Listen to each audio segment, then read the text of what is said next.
Bien, chers collègues, Monsieur le ministre, revoilà, j'allais presque dire une fois de plus devant la commission des lois du Sénat. Et vous venez cet après-midi pour évoquer les conditions dans lesquelles les Jeux Olympiques sont organisés ou seront organisés, et notamment parce qu'il y a une mission en place au sein de la commission des lois avec nos deux rapporteurs, Madame Agnès Canayer et Madame Marie-Pierre de La Gontrie. Je vous remercie d'être présents, ainsi que l'ensemble des responsables de l'ensemble des éléments de sécurité. Je vais peut-être... alors nous sommes retransmis, comme d'habitude, en direct sur le site internet du Sénat, je tenais à vous le redire, et je vais vous proposer d'organiser les choses de la manière suivante. Nos rapporteurs vont nous faire un tout petit point de l'état de leur mission à ce stade, et ensuite je vous laisserai la parole à chacun d'entre vous pour que les choses se passent. Je leur ai demandé de faire court. Donc, pas trop long pour vous. Vous avez la parole. Alors, Madame Canayer. Merci, Monsieur le Président, Monsieur le Ministre, Mesdames et Messieurs, mes chers collègues. Au regard des enjeux liés à l'organisation des Jeux Olympiques et Paralympiques à l'été 2024, la Commission des lois a souhaité contrôler le dispositif de sécurité mis en œuvre par les autorités, condition de la réussite de ces Jeux multisites qui réuniront près de 13,5 millions de spectateurs. Elle a créé à cette fin une mission de suivi de l'application de la loi du 19 mai 2023, dite loi JOP, qui a prévu plusieurs dispositifs spécifiques dans cette perspective et dont je suis rapporteur aux côtés de ma collègue Marie-Pierre de La Gontrie. Nous avons choisi de porter notre attention sur les conditions de mobilité et de la chaîne pénale et de l'adéquation des moyens des forces de l'ordre à la spécificité et à l'ampleur des menaces dans le respect des libertés individuelles. Ainsi, depuis son lancement, nous avons auditionné 90 personnes et nous devrions achever nos travaux par 2 auditions supplémentaires, celle très attendue de Tony Estanguet la semaine prochaine et celle non moins importante du préfet de police de Paris la semaine suivante. Parallèlement, nous avons effectué 5 déplacements au village olympique, au centre du COJO, au Stade de France, au SECOS, à la préfecture de police de Paris ainsi qu'au centre de commandement de la SNCF. Et nous avons participé à la formation des agents de sécurité privés pour la carte professionnelle grand événement. Enfin, à l'issue de l'audition de cet après-midi, Monsieur le Ministre, nous nous rendrons à la préfecture de police pour observer l'expérimentation de la vidéoprotection intelligente déployée pour la première fois sur le concert de Dépêche Mode à Bercy. À l'issue de ces nombreuses auditions, nous avons acquis une conviction claire. Si la mobilisation de tous pour la réussite de ces Jeux est indiscutable, plusieurs sujets demeurent source de difficultés et d'inquiétudes pour les acteurs de terrain. Ces inquiétudes ont trait d'abord à l'organisation de la prise de décision en matière de sécurité. Ensuite, à la gestion des ressources humaines mobilisées. Enfin, aux technologies mises en œuvre pour la sécurisation de l'événement et aux incertitudes qui pèsent sur la cérémonie d'ouverture. En premier lieu, l'ensemble des auditions conduites ont démontré une comitologie foisonnante entourant la sécurisation sur les sites franciliens comme sur l'ensemble des sites olympiques. L'implication d'acteurs très divers et peu habitués à être mobilisés ensemble pour une durée si longue implique de faire évoluer, voire de créer de nouveaux outils de coordination. Une telle évolution est d'autant plus indispensable que le COJO sera chargé de la sécurisation de l'ensemble des sites de compétition et répond à une logique essentiellement sportive dont les contraintes ne sont pas toujours identiques ou compatibles avec celles qui pèsent sur l'État, garant de la sécurité des Jeux Olympiques. La multiplication d'acteurs risque de produire 2 difficultés pratiques. D'une part, la gestion des remontées d'informations et des alertes. D'autre part, les circuits de réponse en situation de crise au sein de l'État et du COJO sur les divers sites du territoire national. En deuxième lieu, nos travaux nous ont conduits à nous interroger sur la gestion des nombreuses ressources humaines mobilisées pour la sécurisation d'un événement d'une telle ampleur. Si l'ensemble des acteurs du continuum de sécurité ainsi que le monde judiciaire ont intégré la nécessité de leur forte implication, ils nous ont fait part de 2 difficultés structurelles. D'une part, les modalités concrètes de la participation de chaque agent et de chaque direction semblent encore inconnues à ce jour. Il en résulte la méconnaissance des conditions concrètes de leur mobilisation, de leur bloc missionnel, des lieux de mobilisation, de leur planning, de leur temps de travail, de repos et de congés, ainsi que donc des conséquences sur leur vie personnelle et familiale. D'autre part, si les conditions indemnitaires d'engagement des policiers ont été récemment précisées, les conditions matérielles d'exercice des missions de l'ensemble des acteurs n'ont pas été clairement établies. Je pense particulièrement au logement. Nous avons constaté que de fortes incertitudes pesaient quant à l'opérationnalité des outils technologiques votés dans la loi de mai 2023 et susceptibles d'être mobilisés pour faciliter la sécurisation des Jeux Olympiques. Il ressort de nos travaux qu'à 140 jours de ces Jeux, la vidéoprotection intelligente n'a pas été à ce jour testée, ou plus ou moins qu'à une reprise, dimanche soir dernier, et que les scanners corporels ne seront utilisés qu'au village olympique. Il semblerait également que le dispositif expérimental voté en 2023 ne soit pas toujours et pas encore assez opérationnel, en ce qui nous empêche les acteurs de procéder à certains réglages et tests en dehors des événements de plus de 300 personnes, particulièrement exposées à des menaces. Ce qui est nécessaire pour notamment les tiers tels que la RATP et la SNCF. Enfin, concernant la cérémonie d'ouverture, de nombreuses incertitudes pèsent toujours. Si la jauge a fondu un peu comme neige au soleil, il reste encore aujourd'hui des questions sur comment seront sécurisés les contrôles d'accès, tous les participants seront-ils criblés, comment la sécurité des athlètes à bord des bateaux sera-t-elle garantie. De façon analogue, et j'en terminerai par là avant de laisser la parole à ma collègue Marie-Pierre de La Gontrie, le Sénat a appelé de ses vœux et voté en janvier dernier un dispositif permettant l'interdiction de paraître d'individus dangereux et radicalisés pour certains grands événements. Force est de constater qu'aujourd'hui, le gouvernement ne s'est pas saisi de cette proposition de loi du président Buffet, qui n'a toujours pas été inscrite à l'ordre du jour de l'Assemblée nationale, alors que les menaces terroristes pesant sur les Jeux Olympiques sont particulièrement prégnantes. Merci, Canaille. Madame de La Gontrie. Merci, monsieur. Et puis ensuite, la parole sera au ministre. Ah oui, faut couper.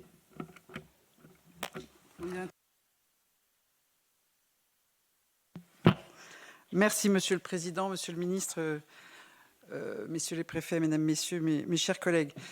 Évidemment, je partage totalement les conclusions évoquées par ma collègue Agnès Canaille et que je souhaite compléter sur d'autres points. Tout d'abord, parlant s'agissant des moyens de lutte anti-drone, de nombreux articles de presse ont récemment relayé des difficultés en la matière, tenant notamment à une compétition industrielle et commerciale entre les acteurs. Compte tenu de la dangerosité de tels engins, de leur vente en libre service, il conviendrait sans doute de doter les forces de sécurité intérieure et les armées de l'ensemble des outils nécessaires à la lutte effective et efficace contre ces nouveaux modes opératoires des contrevenants et opposants aux Jeux Olympiques.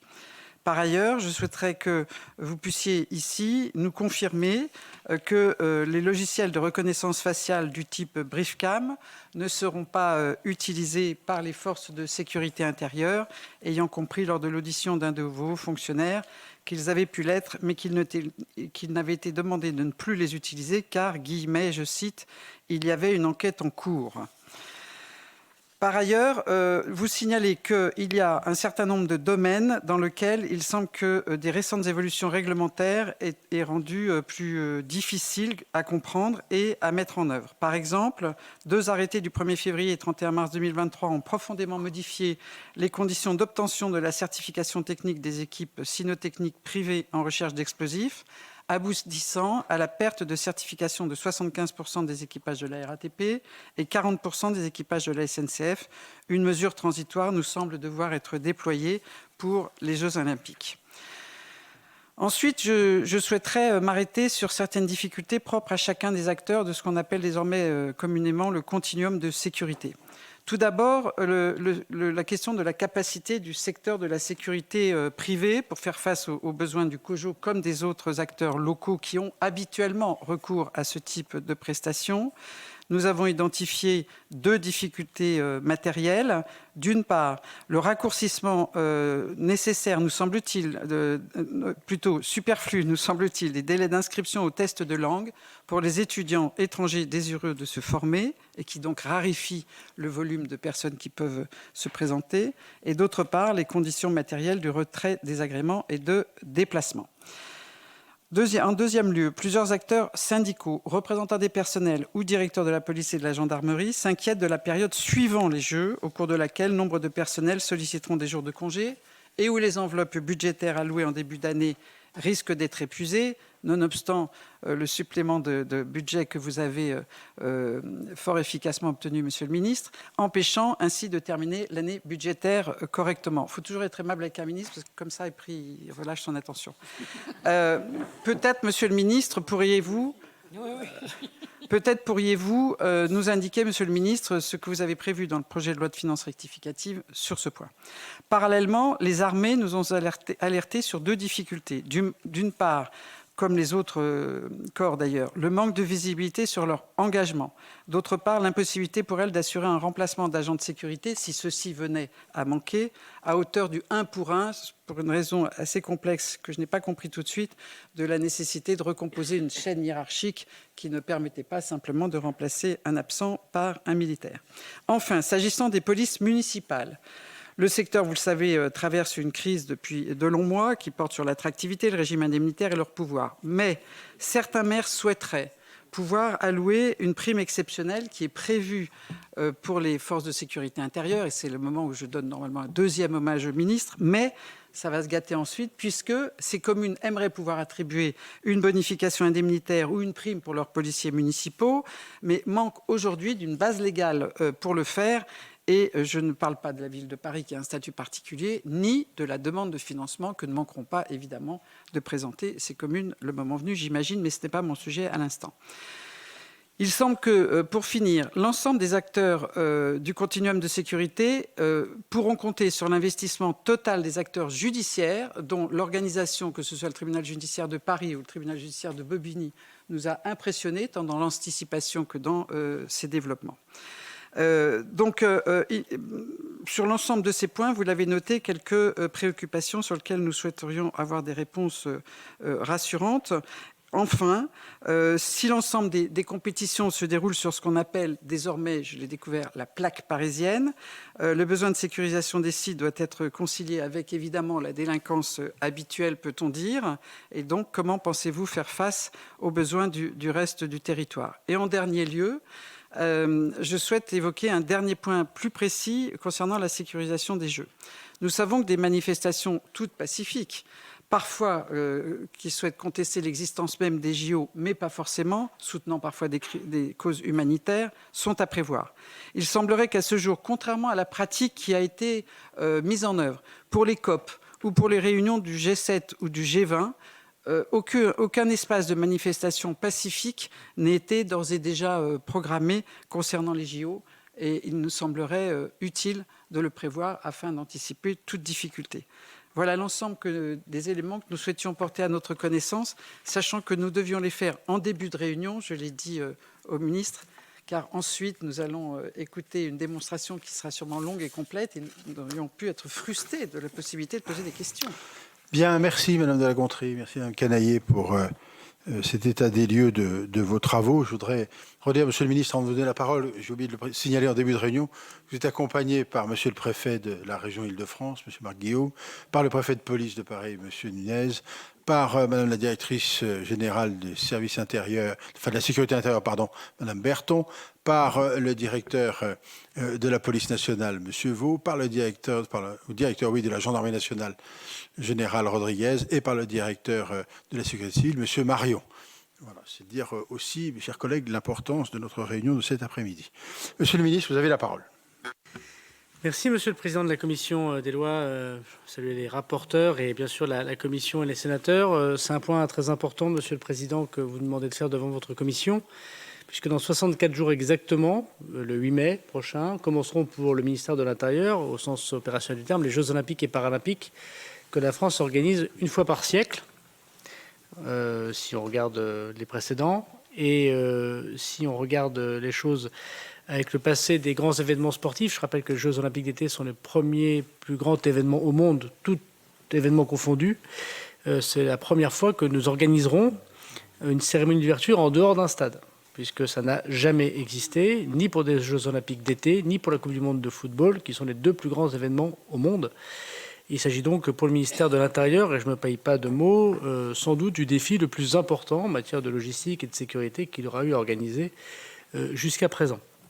C'est un point très important puisque pour nous, les Jeux Olympiques commencent le 8 mai avec l'arrivée du fameux 3 mois Belém dans le port de Marseille, puisque la flamme olympique arrivera du port du Pirée en Grèce pour arriver à Marseille, fera ce qu'on appelle voilà, le relais de la flamme partout sur le territoire national, donc y compris bien évidemment dans les territoires ultramarins.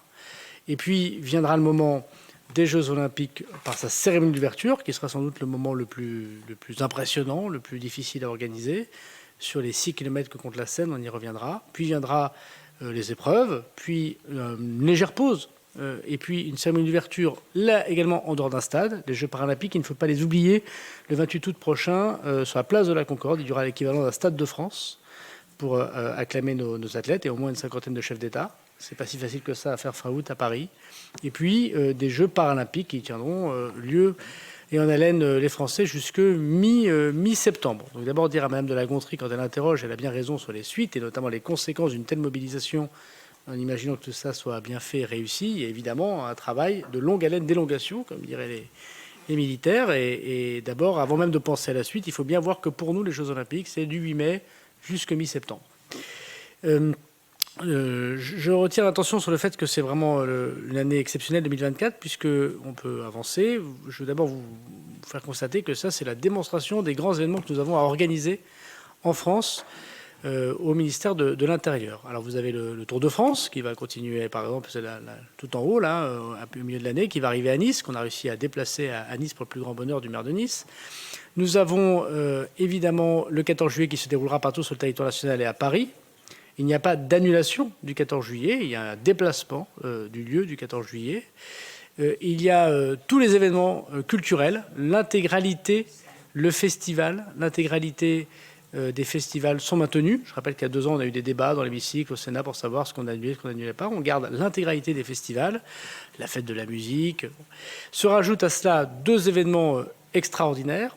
Le 80e anniversaire du débarquement de Normandie et le 80e anniversaire du débarquement de Provence, qui vont donc nous occuper pendant le mois de juin avec la présence de la plupart des chefs d'État en Normandie, des pays étrangers en Normandie et en Provence. Et je voudrais signaler que par ailleurs, il y a la Coupe d'Europe de football qui aura sa finale le 14 juillet. Et si par ailleurs la France, ce que nous espérons tous, est en finale, évidemment, pendant cette Coupe d'Europe de football, il y aura des fan zones, des retransmissions de matchs, bref, des événements évidemment pour le ministère de l'Intérieur à organiser. Donc vous voyez, une concentration d'événements extraordinaires qui concentrent aussi l'activité des services de police et de gendarmerie, des préfets, de la sécurité civile, mais aussi des menaces qui peuvent toucher notre pays. Et on verra à la fin de cette présentation que nous avons par ailleurs prévu des choses qui ne sont pas aujourd'hui prévisibles, mais dont le métier du ministère de l'Intérieur est de les prévoir. Une crise migratoire, des méga-feux, des problématiques terroristes, s'y a touché le pays en même temps que tous ces événements qui s'accumulent et qui font qu'entre le 8 mai et mi-septembre, il n'y a jamais eu une telle concentration d'événements pour le ministère de l'Intérieur. Alors, d'abord un petit point peut-être sur l'état de la menace terroriste, et la DGSI pourra évidemment utilement compléter. Nous avons évidemment d'abord une menace principale qui est celle d'inspiration de l'islam radical qui touche principalement évidemment notre pays ces derniers temps, même si elle n'est pas exclusive. Nous pourrions dire avec certitude devant vous, Monsieur le Président, Mesdames et Messieurs les sénateurs, qu'il n'y a pas aujourd'hui de menace caractérisée par les services de renseignement français ou étrangers pour les Jeux Olympiques, mais nous sommes encore tôt dans la compétition et ce n'est pas parce que nous ne les avons pas caractérisées qu'elles n'existent pas. Mais aujourd'hui, aucune information n'est remontée auprès de moi qui prévoit une menace particulière qui touche les Jeux Olympiques en tant qu'événement, en tant que grand événement, même si 1,5 milliard de téléspectateurs pour la cérémonie d'ouverture donne évidemment sans doute des envies à ceux qui ont envie de faire connaître telle ou telle revendication. Je voudrais quand même rappeler nos 2 types de menaces plus une. On pourrait l'appeler ainsi, mais la DGSI pourra évidemment utilement compléter. La menace endogène que nous connaissons malheureusement trop, la personne qui passe à l'acte sans un lien particulier avec quelqu'un de l'extérieur, une organisation qui est parmi nous, une menace de l'intérieur, qu'elle soit française ou étrangère. Une menace exogène d'organisation de l'extérieur pour venir nous toucher, type Bataclan. Nous pouvons dire aujourd'hui que les groupes tels que Al-Qaïda ou État islamique ont l'intention de le faire en Occident et en France en particulier, mais n'ont pas les moyens de le faire pour l'instant. Et quand je dis ça, je mets beaucoup d'humilité dans mes propos, puisque, comme je veux le ressouligner, le renseignement n'est pas une science exacte et on n'a pas peut-être l'intégralité des informations. Et puis une troisième menace que nous caractérisons de plus en plus, c'est des gens de l'extérieur qui, par des proxys, viendraient à nous toucher. On pourrait imaginer qu'une organisation, un État, mais une organisation peut-être terroriste pourrait payer, corrompre des personnes, par exemple des délinquants de haut niveau, de toucher le sol national par proxy, parce qu'ils sont payés pour le faire. Voilà. Le deuxième sujet, c'est évidemment une menace qu'on pourrait qualifier plus contestataire, pour répondre en partie à la question de Madame de La Gontrie. D'abord, la première menace contestataire qui ne touche pas les personnes physiques, mais qui évidemment peut créer de grandes perturbations, c'est d'abord celle des contestations des Jeux Olympiques comme événement polluant ou posant supposément capitaliste, mais qui touche peut-être à l'environnement, ce qu'on appelle nous les environnementalistes radicaux, de deux manières. D'abord par la démonstration, notamment pendant le relais de la flamme, de gens qui veulent éteindre la flamme, de gens qui veulent se coller les mains sur la voie, comme on le voit dans certaines compétitions comme le Tour de France. Hein. Voilà, on pourrait multiplier les démonstrations. C'est un événement d'ordre public qui n'est pas terroriste, mais qui est d'ordre public. Et puis il y a des événements extérieurs qui vont quand même nous impacter. Je voudrais attirer l'attention du Sénat sur le fait que le week-end précédent la cérémonie d'ouverture, il y aura le deuxième rendez-vous de Sainte-Soline. Des rendez-vous évidemment entre guillemets qui vont évidemment mobiliser la gendarmerie nationale particulièrement et qui et là aussi est un travail auquel doit faire face le ministère de l'Intérieur en même temps, si j'ose dire, que l'organisation des grands événements que j'ai évoqués. Des contestations d'ultra-gauche ou d'ultra-droite, que vous connaissez, que j'ai déjà précisé devant vous. Une contestation économique et sociale que nous ne connaissons pas, mais qui peut tout à fait arriver dans les transports. Enfin bref, on connaît tous les types de sujets sociaux. Et là, le ministère de l'Intérieur y est intéressé, évidemment. Et puis des particularismes locaux. La flamme olympique va passer par la Corse, par la Nouvelle-Calédonie, mais aussi par des territoires qui peuvent être touchés par la crise agricole ici, des problèmes là. Ce n'est pas forcément des gens qui veulent empêcher le fonctionnement de notre Olympiade, mais qui peuvent le perturber. Donc il faut effectivement qu'on y fasse attention. Et ces particularismes locaux peuvent changer selon l'actualité des circonstances politiques. Alors les mesures opérationnelles, peut-être que je vais laisser la parole à Céline Berton, mais en un mot très rapide, c'est évidemment une anticipation, d'abord avec la justice, et moi aussi je voudrais, comme vous l'avez fait, Mme la rapporteure, saluer le travail qu'on fait avec le garde des Sceaux et ses services pour anticiper d'ailleurs le judiciaire quotidien évidemment des Jeux Olympiques, mais surtout travailler en amont et le plus discrètement possible sur les mesures d'entrave que la loi nous permet déjà de prendre en compte. Alors, ce sera évidemment les mesures SILT que précisera notamment le préfet de police, mais c'est aussi les mesures de surveillance, les BICAS, les visites domiciliaires, et puis tout un tas de choses que nous faisons en lien et sous autorisation des magistrats. Des mesures de criblage, qui touchent notamment toutes les enquêtes administratives. On a longuement parlé dans la loi JO. On aura 1 million d'enquêtes à faire, qui concernent toute personne qui organise de près ou de loin les Jeux Olympiques. Évidemment, c'est le cas pour tous ceux qui organisent auprès du COJO ces Jeux, les volontaires, les agents de sécurité privée. On a déjà fait à peu près une centaine de milliers de ces criblages. Il y a quand même eu 280 avis d'incompatibilité. Des personnes irrégulièrement sur le territoire national. Bon, c'est pas en soi un gage de passage à l'acte ou de problème, mais il vaut mieux être régulier sur le territoire national, il vaut mieux être français. Et puis, évidemment, 6 fichiers S que nous avons découverts par ces criblages, c'est-à-dire des personnes qui se sont inscrites dans l'organisation des Jeux Olympiques. Alors ici, pour être agent de sécurité privée, là, pour être volontaire auprès du COJO, là, pour porter la flamme, pour prendre des exemples concrets que nous avons eus et que nous avons donc écartés. Donc il y a encore 900 000 enquêtes administratives à faire, au fur et à mesure que viennent un certain nombre d'éléments. Et nous voyons que là, alors on ne sait pas si ce sont des gens qui, parce qu'ils sont inscrits dans un fichier de renseignement, pourraient très bien vouloir simplement et gentiment porter la flamme olympique ou participer à l'accueil des volontaires. Mais donc dans le doute, il nous a paru nécessaire de les écarter de l'organisation des Jeux Olympiques. Et puis enfin rappeler que par décision du président de la République, sur notre proposition, c'est bien la DGSI qui est chef de fila, si j'ose dire, de cet événement. Céline, est-ce que vous voulez dire un petit mot peut-être sur la façon dont la DGSI travaille pour éviter évidemment les difficultés terroristes que nous pouvons connaître? Mme Berton, vous avez la parole. Merci, Monsieur le Président. Pour simplement indiquer que le contexte et les perspectives de menaces que nous envisageons pour les JO se situent dans la continuité complète du contexte actuel de la menace terroriste sur le territoire national, qui de fait est à la hausse depuis maintenant un peu plus d'1 an et qui se sont notamment traduits par des faits que nous avons eu à subir, avec la logique de redynamisation de la mouvance endogène, qui est caractérisée par des profils assez jeunes, souvent très actifs en ligne, extrêmement consommateurs de contenus violents et dont ils ont démontré qu'ils étaient capables de passer à l'acte de manière rapide avec des moyens rudimentaires et qui constituent évidemment autant de défis pour nos services et qui, dans un contexte d'un événement retranscrit mondialement, prendrait un tour particulier. La persistance toujours sur notre territoire national de profils malheureusement expérimentés qui restent ancrés dans une idéologie radicale et qui sont toujours animés par la volonté de passer à une action violente. Et enfin, un point sur lequel le ministre a évoqué, qui me paraît important de conserver à l'esprit, le retour d'une menace en lien avec des théâtres extérieurs qu'il ne faut pas perdre de vue, a fortiori dans un contexte géopolitique tendue et avec des organisations terroristes qui ciblent l'Occident et qui, à n'en pas douter, à l'approche de l'événement, se saisiront de l'opportunité que sont les Jeux Olympiques. Dans ce cadre général, la DGSI, au titre du chef de fila qui lui est confié en matière de lutte antiterroriste, mobilise les moyens déjà existants au titre des structures interservices. Mais face à l'ampleur et à la montée en puissance des signalements susceptibles de se produire, a créé une structure spécifique qui aura vocation à vivre avant et pendant les Jeux Olympiques pour être en mesure de centraliser, d'attribuer, de suivre avec certitude la totalité des signalements qui pourront relever d'une menace terroriste. Ce sera un moyen pour nous assurer que tous les signalements de toute nature sont bien pris en compte, bien attribués à un service, de manière à ce qu'il n'y ait pas de trous dans la raquette. L'objectif sera à la fois sur la base du suivi de chacun des objectifs pris en compte par les services de renseignement ou les services de police judiciaire, mais aussi au titre des signalements qui nous seront communiqués, d'être en mesure d'engager des mesures d'entrave par l'ensemble des moyens que la loi met à notre disposition, qu'il s'agisse de mesures d'entrave administratives ou de mesures d'entrave judiciaire, avec le concours de la justice qui est évidemment très associé à notre manœuvre.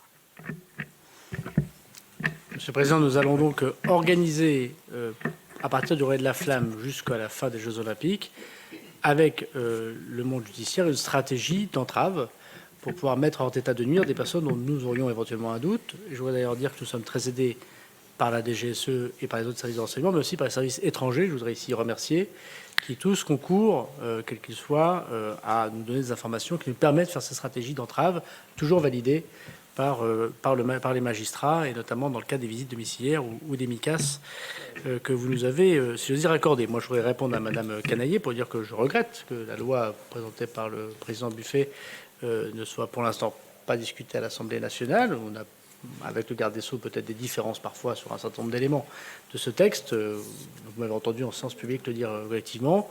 Je ne sais pas si ce sera le cas dans les prochaines semaines. Aujourd'hui, de mon point de vue de ministre de l'Intérieur, je pense que nous avons les moyens, même si évidemment c'est toujours important d'avoir des renforcements législatifs, et nous avons les moyens d'assurer un maximum de sécurité, notamment de lutte contre les acteurs terroristes sur notre sol, même sans les dispositions de la loi Buffet, mais qui sont évidemment bienvenues si nous trouvons un compromis ensemble dans les semaines qui viennent.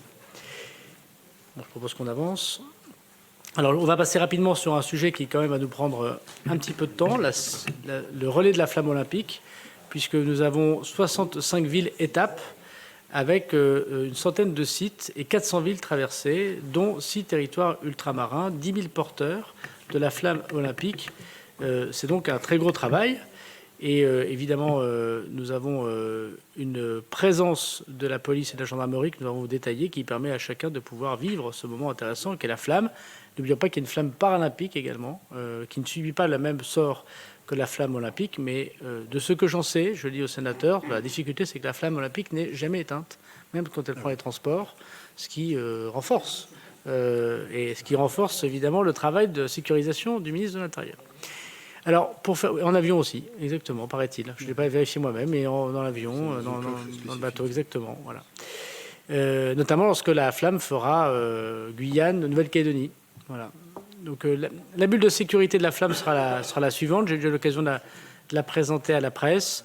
Alors évidemment, c'est schématique et caricaturé, mais il y aurait 18 policiers et gendarmes en civil, sportifs, évidemment, qui seront autour de cette flamme. Vous aurez devant une demi-unité de force mobile pour pouvoir rompre les gens qui voudraient empêcher la circulation, comme dans le Tour de France, une demi derrière pour protéger. La LAD, c'est la lutte anti-drone.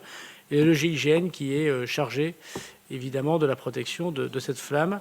Il y aura donc une très grosse bulle de sécurité autour de cette flamme. 115 personnels de police et de gendarmerie qui s'entraînent en ce moment, d'ailleurs dans les Yvelines, à Bennes. Alors, un focus qui est quand même intéressant parce que c'est quand même là aussi en soi déjà un événement qui est extraordinaire. Le bateau, le Belém, arrivera avec la flamme. Je voudrais attirer l'attention de votre commission, Monsieur le Président, pour vous dire que la sécurité de la flamme olympique et des Jeux olympiques est quand même essentiellement au ministre de l'Intérieur, puisque c'est une lettre du Premier ministre Valls qui confie au ministre de l'Intérieur l'organisation des Jeux olympiques et de sa sécurité, mais tout ne relève pas de la sécurité du ministre de l'Intérieur. Par exemple, quand le bateau est sur l'eau, c'est la préfecture maritime et donc les armées qui sont en responsabilité. Et puis dès que la flamme arrivera sur la terre, ce sera le ministère de l'Intérieur. De même, je voudrais dire devant votre commission que parmi tous les risques, nous les couvrons tous, sauf un, le cyber, qui dépend directement du Premier ministre, puisque l'ANSSI et le GDSN dépendent du Premier ministre. Ce n'est pas le ministre de l'Intérieur qui est en charge de la lutte contre les cyberattaques, mais l'intégralité, sinon, c'est un travail du ministère de l'Intérieur. Donc une fois que cette flamme sera descendue de son bateau, dans le port de Marseille, vous l'avez reconnu ainsi, puis le lendemain, dans 7 étapes à Marseille, 8 étapes pardon, à Marseille, dont les quartiers nord, il y aura le relais de la flamme. Un périmètre SILT va accompagner évidemment le port de Marseille, avec des centaines de milliers de personnes qui accueilleront cette flamme. On peut revenir en arrière, vous voyez le périmètre SILT que désormais le préfet de police nouvellement nommé va mettre en place, puisque d'ailleurs je me rendrai à Marseille le 18 mars prochain pour inspecter avec la ville de Marseille cette arrivée de la flamme qui sera, j'imagine, très suivie. Donc nous avons évidemment un sujet aussi à Paris, singulièrement, où la flamme restera 3 jours. 2 jours, d'abord dans les sites, si j'ai bien compris, les plus historiques, puis après les arrondissements. Et puis ensuite reviendra, après une tournée en province et en Île-de-France, le 26 juillet à Paris. Mais je laisserai la parole au préfet de police ensuite pour évoquer le sujet. Mais enfin, ce sera 3 jours dans la capitale.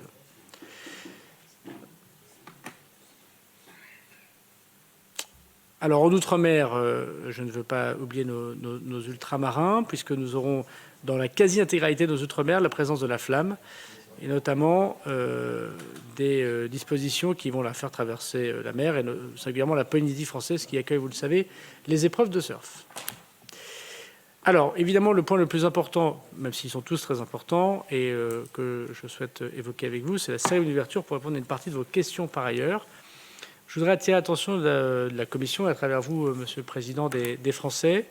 D'abord, nous avons un sujet sur cette cérémonie d'ouverture qui est l'horaire, puisqu'il y a entre 1,5 milliard et 2 milliards de téléspectateurs qui vont regarder cette cérémonie, qui est organisée de façon métronomique, si je peux me permettre de m'exprimer ainsi, Monsieur le Préfet de la région de France, puisque nous avons à peu près 90 bateaux qui comportent les équipes, à peu près 206 équipes, qui vont pouvoir traverser les 6 km de la Seine qui séparent grosso modo Bercy de Trocadéro, pour pouvoir passer à certaines minutes pour les certaines prises de vue, et en même temps que la sécurisation et le passage des bateaux sur la Seine, vous savez qu'il y a un geste culturel, un spectacle, voilà, qui ne m'appartient pas de divulguer ici, avec des tableaux divers et variés qui vont être alternés, donc la parade des bateaux sur la Seine et puis le geste culturel qui ne m'appartient pas de dévoiler, qu'il faudra donc faire en même temps et sécuriser de la même manière.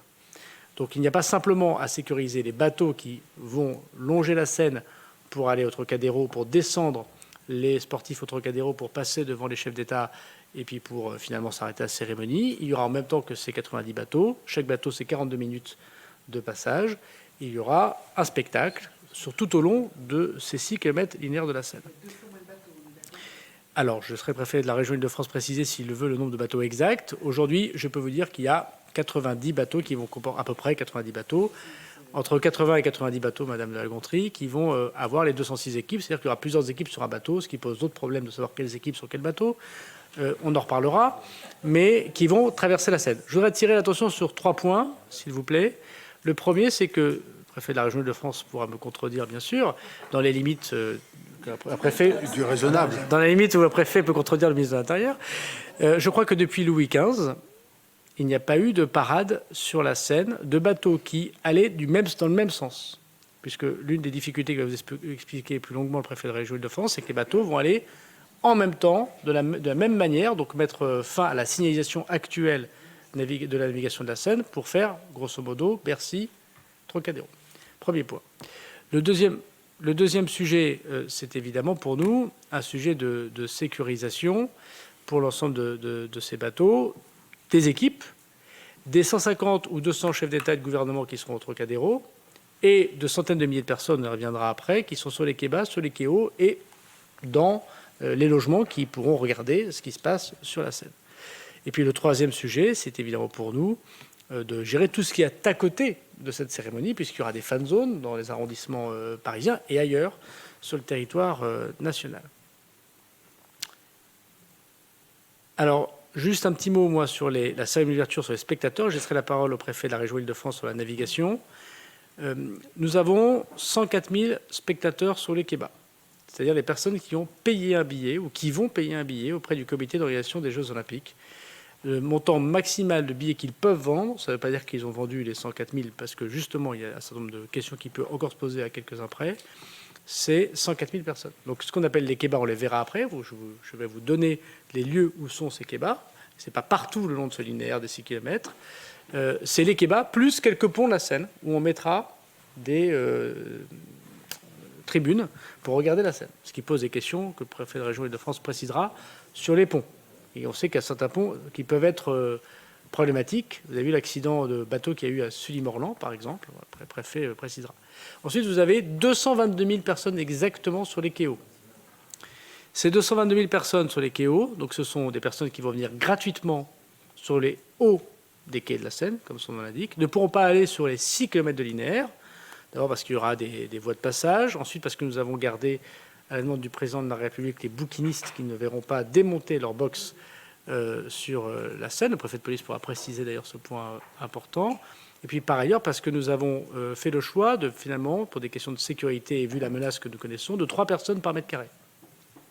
Donc nous arrivons à 222 000 sur les quais hauts, 104 000 sur les quais bas. Nous évaluons le nombre de personnes qui, sur les 6 km de linéaire, ont une vue sur la Seine à 200 000 personnes qui pourront regarder à l'intérieur du périmètre, mais de chez eux, la cérémonie. Et d'après ce que nous savons de la ville de Paris, nous avons des fan zones dans Paris, parce que je n'ai compté que Paris, dans les arrondissements, pour regarder sur écran géant cette cérémonie, autour de 50 000. Il y aura donc, à notre connaissance et à notre comptage, 576 000 personnes, dont 526 000 qui pourront regarder directement la cérémonie dans diverses façons que j'ai évoquées. Voilà, je voudrais quand même signaler à chacune et à chacun d'entre vous que 104 000 personnes plus 222 000, c'est-à-dire les quais hauts et les quais bas, c'est 4 stades de France à gérer en ordre public et en flux, dans un moment où Paris sera, à ce moment-là, on y reviendra, coupé, puisqu'on ne pourra pas traverser la Seine, sauf les services de secours, à une période très particulière qui sera à la fin de la journée jusque le début de la nuit. Peut-être que M. le Préfet de la région Île-de-France, M. le Président, pourrait préciser sur la navigation, puis après le Préfet de police. Monsieur Marc Guillaume, préfet de la région Île-de-France, la parole, Monsieur le Préfet. Monsieur le Président, Mesdames et Messieurs les sénateurs, comme vous l'a indiqué Monsieur le Ministre, on a donc une flotte athlète qui va comprendre 94 bateaux, à la fois les bateaux qui navigueront sur la Seine et les bateaux réserves, et puis on a une deuxième flotte, une flotte connexe de 86 bateaux, qui sont les bateaux qui vont assurer la sécurité, l'encadrement, la maintenance, l'assistance. La plupart des bateaux de cette deuxième flotte seront prépositionnés le long du linéaire. Pour ne prendre qu'un exemple très simple, les bateaux poussoirs, si l'un des bateaux de la flotte tombe en panne, sont prépositionnés tout le long du linéaire. Évidemment, comme l'a dit Monsieur le Ministre, ces bateaux vont circuler de manière inhabituelle uniquement dans le sens avalant, sur 3 files. Une file centrale avec les bateaux des athlètes, une file de gauche essentiellement réservée au broadcast, une file de droite pour la régulation, et puis quelques bateaux du préfet de police qui circuleront en plus de ceux qu'il aura prépositionnés pour assurer la sécurité.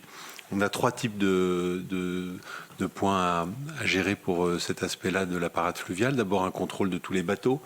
Nous devons contrôler un à un les bateaux de la flotte principale comme ceux de la flotte connexe. À l'occasion de la répétition du 17 juillet, nous avons déjà contrôlé 89 bateaux de la flotte principale. Et nous devons contrôler bien sûr aussi l'ensemble des conducteurs pour, au cas où, accroître la formation des individus. Deuxièmement, nous devons travailler sur le concept artistique puisque, comme l'a dit Monsieur le Ministre, un certain nombre de décors vont être montés bien sûr sur lesquels le préfet de police pourra vous en parler, mais également sur la Seine, principalement hors du chenal.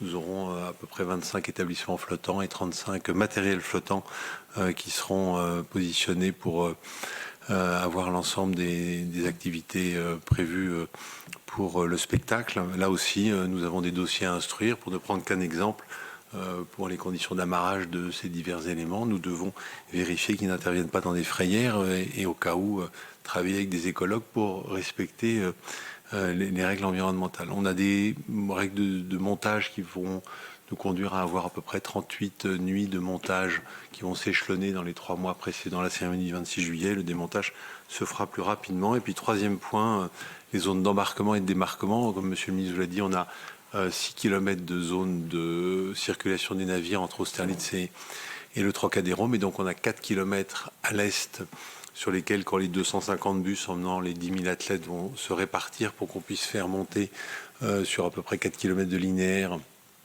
les athlètes sur les bateaux, et puis on les fera descendre au-delà du Trocadéro sur à peu près 3 km de linéaire.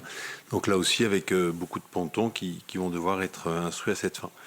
Peut-être un mot, comme Monsieur le ministre l'a dit, pour conclure sur l'accident du pont de Sully, où il y a donc le 31 janvier un bateau a heurté l'arche 2 du pont de Sully, qui est l'arche par laquelle descendent les bateaux avalants. Donc des expertises sont en cours. C'est un pont qui, bien sûr, comme tous les ponts, appartient à la mairie de Paris, qui est en train de finaliser les expertises pour que on puisse procéder aux travaux nécessaires avant la cérémonie d'ouverture des JO, à la fois pour sans doute scinder un bloc de fonte qui pend et puis restaurer le pont. En tout cas, nous ne sommes pas dans une situation dans laquelle tout ça ne pourrait pas être réalisé avant la cérémonie d'ouverture. Voilà, Monsieur le ministre, les principaux éléments qui pouvaient être donnés sur l'aspect fluvial.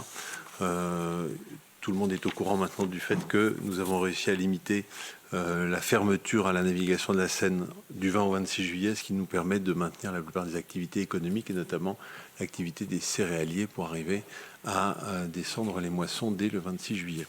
Merci, Monsieur le Préfet. Madame de La Gontrie. Donc, pour lever toute ambiguïté ou contresens, par rapport au nombre de bateaux que vous aviez annoncé il y a environ 1 an, en fait, et le nombre de 90 ou 94, il s'agit simplement de l'addition des bateaux qui porteront les délégations et des bateaux que je qualifie d'escorte, mais voilà, c'est donc ça. Donc, en fait, il n'y a pas eu de diminution du nombre.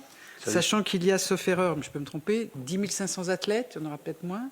Et donc, vous allez pouvoir mettre 10 500 athlètes sur 94 bateaux. Pas forcément. Alors, Monsieur le Préfet. La flotte athlète compte 94 bateaux, mais là-dedans, il y a des bateaux réserves. Donc, si vous voulez, à 2 ou 3 bateaux près, le COJO est en train de finir de stabiliser ces éléments pour avoir sans doute un peu moins de bateaux sur lesquels il y a un peu plus d'athlètes, ce qui facilite la fluidité de la manœuvre, de la parade. Et le chiffre initial des 160 bateaux, il a été abandonné depuis assez longtemps en réalité maintenant par le COJO. Donc le chiffre, oui, disons environ 90 bateaux pour les athlètes et un peu moins, environ 90 bateaux pour la flotte connexe pour assurer la sécurité, les retransmissions, les interventions et permettre le cas échéant de secourir ces bateaux. Merci. Pardon. Merci. Monsieur le ministre. C'est une sélection d'athlètes. Ce n'est pas tous les athlètes. Deuxièmement, moi, je voudrais souligner le fait que aucun des pays aujourd'hui nous a dit qu'il ne voulait pas que ces athlètes défilent, ce qui est un point très important parce que nous partageons énormément d'informations et de renseignements. Et il y a des pays extrêmement sensibles pour des raisons évidemment de cible qui peuvent représenter. Donc ils ont confiance dans notre organisation. Le préfet de police, le PRIF, la DGSI travaillent beaucoup avec pour partager les contraintes. Et je voudrais juste dire, Mme de La Gontrie, que ce n'est pas nos bateaux. Je vais même dire que le préfet de la région Île-de-France a plutôt tendance à subir les bateaux. Mais c'est plutôt le comité d'organisation des Jeux Olympiques qui nous fournit d'abord la parade culturelle et ensuite le nombre de bateaux qui va défiler. Ce qui veut dire que dans la chronologie des 42 minutes, à chaque fois que ça change, on doit refaire... voilà. Maintenant que nous sommes à un peu moins d'une centaine de bateaux pour les athlètes, ce sont essentiellement des bateaux du bief parisien. Pour prendre un acronyme, ce sont les bateaux mouches. C'est un nom de société, donc il n'y a pas que cela. Mais ce sont les bateaux qui circulent sur la Seine, qui seront redécorés pour la cérémonie. Pour la circonstance que bateau mouche, ça vient de Lyon. Parce qu'ils étaient construits dans le quartier de la Mouche à Gerland. Voilà, vous savez tout. J'avais proposé le défilé sur la Deule, mais ou le canal de Tourcoing, on me l'a refusé. Voilà, donc j'en ai pu faire à Lyon. Si on avance un petit peu, et ce sera le moment où le préfet de police pourra préciser un certain nombre de choses, si nous regardons cette carte, alors elle est un petit peu difficile à lire sans doute, peut-être l'agrandir. Nous avons entre le pont d'Iéna et le pont d'Austerlitz la concentration de ce qui va se passer. Là où vous voyez du bleu clair, ce sont les passages où les Parisiens pourront, les jours précédant la cérémonie, traverser la ville de Paris. Donc il y aura 4 passages véhicules, plus un passage piéton qui est aussi, dans les 4 premiers, un passage piéton. Donc il y aura 5 possibilités piétons ou 4 possibilités véhicules. Les autres seront soit occupés par les montages des tribunes ou par le travail dont on a besoin pour sécuriser l'ensemble du périmètre qu'on qualifie d'antiterroriste dans le centre-ville de Paris. Donc le préfet de police reviendra sur ce sujet, mais nous avons précisé les 7 ponts d'accueil du public, Tournelle, Arcole, Change, Carrousel, Royal, Concorde et Alma, les 7 ponts qui accueillent les installations logistiques, Austerlitz, Saint-Louis, Neuf, Arles, Alexandre III, Débilly et Iéna, et les 4 ponts demeurant traversants, Sully, Notre-Dame, Invalides et Iéna, plus la passerelle Sadar-Saint-Gor. Si on avance, là vous regardez si on peut encore un petit peu agrandir. On vous fournira évidemment l'intégralité des documents, Monsieur le Président. Pour la première fois, si j'ose dire, nous vous fournissons en lien avec la mairie de Paris la répartition des quais hauts et des quais bas. Donc là où vous avez du vert, ce sera les quais hauts. Là où vous avez du jaune, ce sera les quais bas. Et ensuite, vous avez les bouquinistes en gris qui voilà, pour ceux qui connaissent Paris, sont assez facilement reconnaissables, qui n'aura pas de public évidemment. Et puis ensuite, vous avez les ponts circulants, c'est le bleu. Les ponts spectacles, c'est le rouge. Et les ponts accueillant du public, c'est-à-dire des gens du quai haut, mais qui sont en fait sur des ponts, ça fait partie des 104 000 personnes, et quelques-uns sont sur des ponts, ce sont les oranges. Alors on avance un petit peu avec le préfet de police pour expliquer son sujet. Je le laisserai peut-être dire un petit mot sur le montage quai haut, quai bas et les montages pour le timing.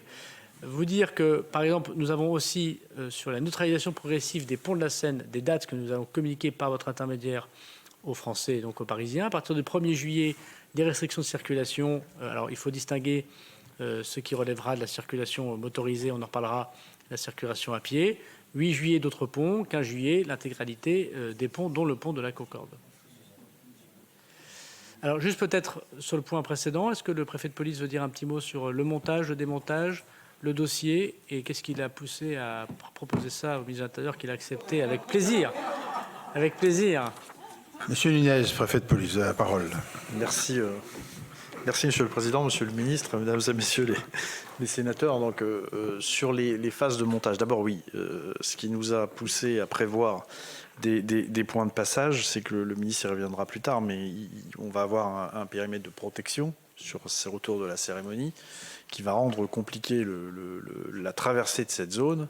Et donc, il était indispensable de prévoir quand même des axes traversants qui nous sont laissés libres par le COJO. Il n'y aura pas d'installation sur les 5 ponts que je vais rappeler, qui apparaissent en bleu sur la carte. Il n'y aura pas d'installation ni technique, ni artistique. Donc ce seront des ponts qui nous seront laissés complètement libres et qui pourront être traversés jusqu'à très peu de temps avant la cérémonie. Bon.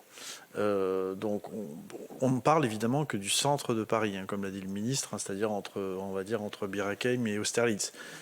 Tous les ponts traversants qui sont à l'extrême est et à l'extrême ouest restent circulants pour ce qui les concerne. Bon. Sauf, évidemment, le jour de la cérémonie, évidemment, on les fermera à la circulation, qu'il s'agisse d'une circulation métro ou routière. Le temps du passage des bateaux. Donc on a 5 ponts qui seront traversants. Il y a le pont de Sully, il y a le pont de Notre-Dame, le pont des Invalides, et une partie du pont d'Iéna, l'autre partie étant occupée par le COJO. Et puis en piéton, nous aurons la passerelle Saint-Gor. Donc ça, c'est 5 axes dont on disposera tout le temps. Alors, ça peut paraître assez faible, mais en réalité, ça ne dépend pas que de nous, puisque le COJO, pour le montage des installations dont le ministre a parlé sur les ponts, parce qu'on va avoir ici du public, là des installations techniques, là un programme artistique, le COJO va progressivement donc procéder au montage donc de la cérémonie d'ouverture, dont les ponts. Et c'est la slide, Romain, sur les dates. Des dates de... Voilà, vous avez là les dates qui apparaissent, à partir desquelles un certain nombre de ponts traversant dans le centre de Paris seront neutralisés à la circulation. Voilà. Donc autant dire que même au moment où on aura, après le périmètre de protection antiterroriste autour de la cérémonie d'ouverture, de toute façon, la plupart des ponts ne pourront pas être utilisés. J'insiste, à part les 5 dont j'ai parlé, qui sont volontairement laissés libres. Et le ministre de l'Intérieur m'a demandé de porter fortement cette demande auprès du COJO pour qu'on puisse avoir quand même des axes traversants dans le centre de Paris pour que ce soit le moins perturbant possible. Voilà. Pour le reste, Monsieur le ministre, moi sur les jeux, juste quelques éléments de montage importants. C'est que évidemment la cérémonie d'ouverture, il va falloir la monter. Donc ça, c'est le COJO évidemment qui a cette responsabilité.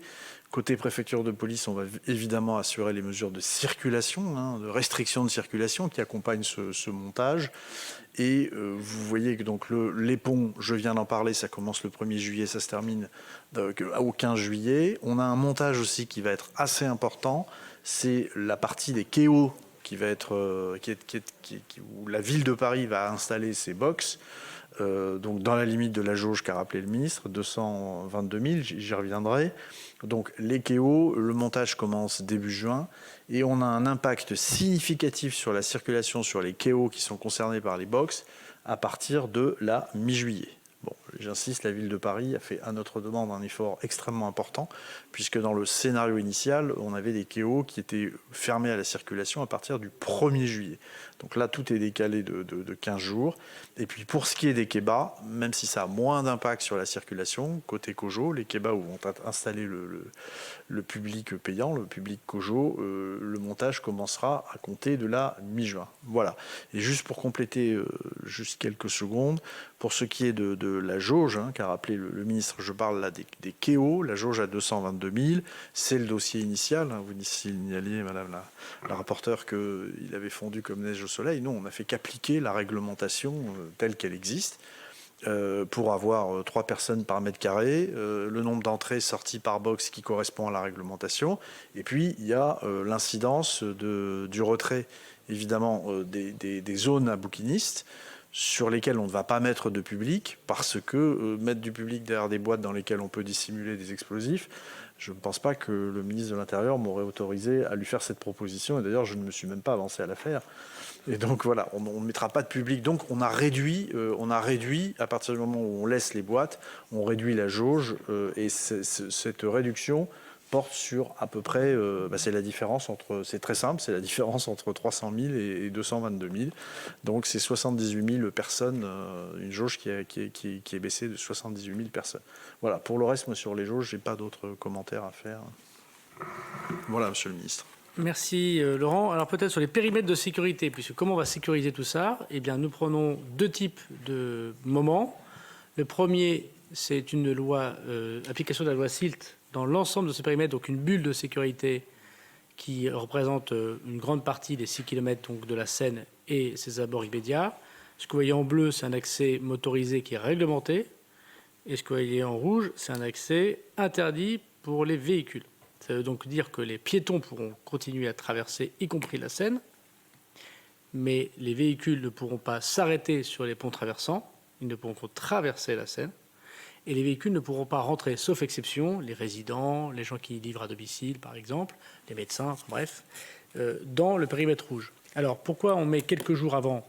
Parce qu'évidemment, je souhaite garder un petit effet de surprise pour pouvoir mettre en place le périmètre de sécurité SILT, parce qu'il va nous permettre évidemment de contrôler l'intégralité des personnes qui vont rentrer dans ce périmètre au nom de la loi SILT, avec des gens qui vont devoir s'inscrire auprès de la préfecture de police, obtenir un QR code pour pouvoir accéder à cet hypercentre.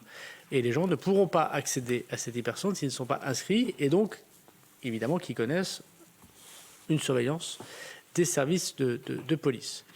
Alors, je veux aussi souligner sur ce point très précis que nous avons une reconstitution, un essai avant la cérémonie d'ouverture, quelques jours avant.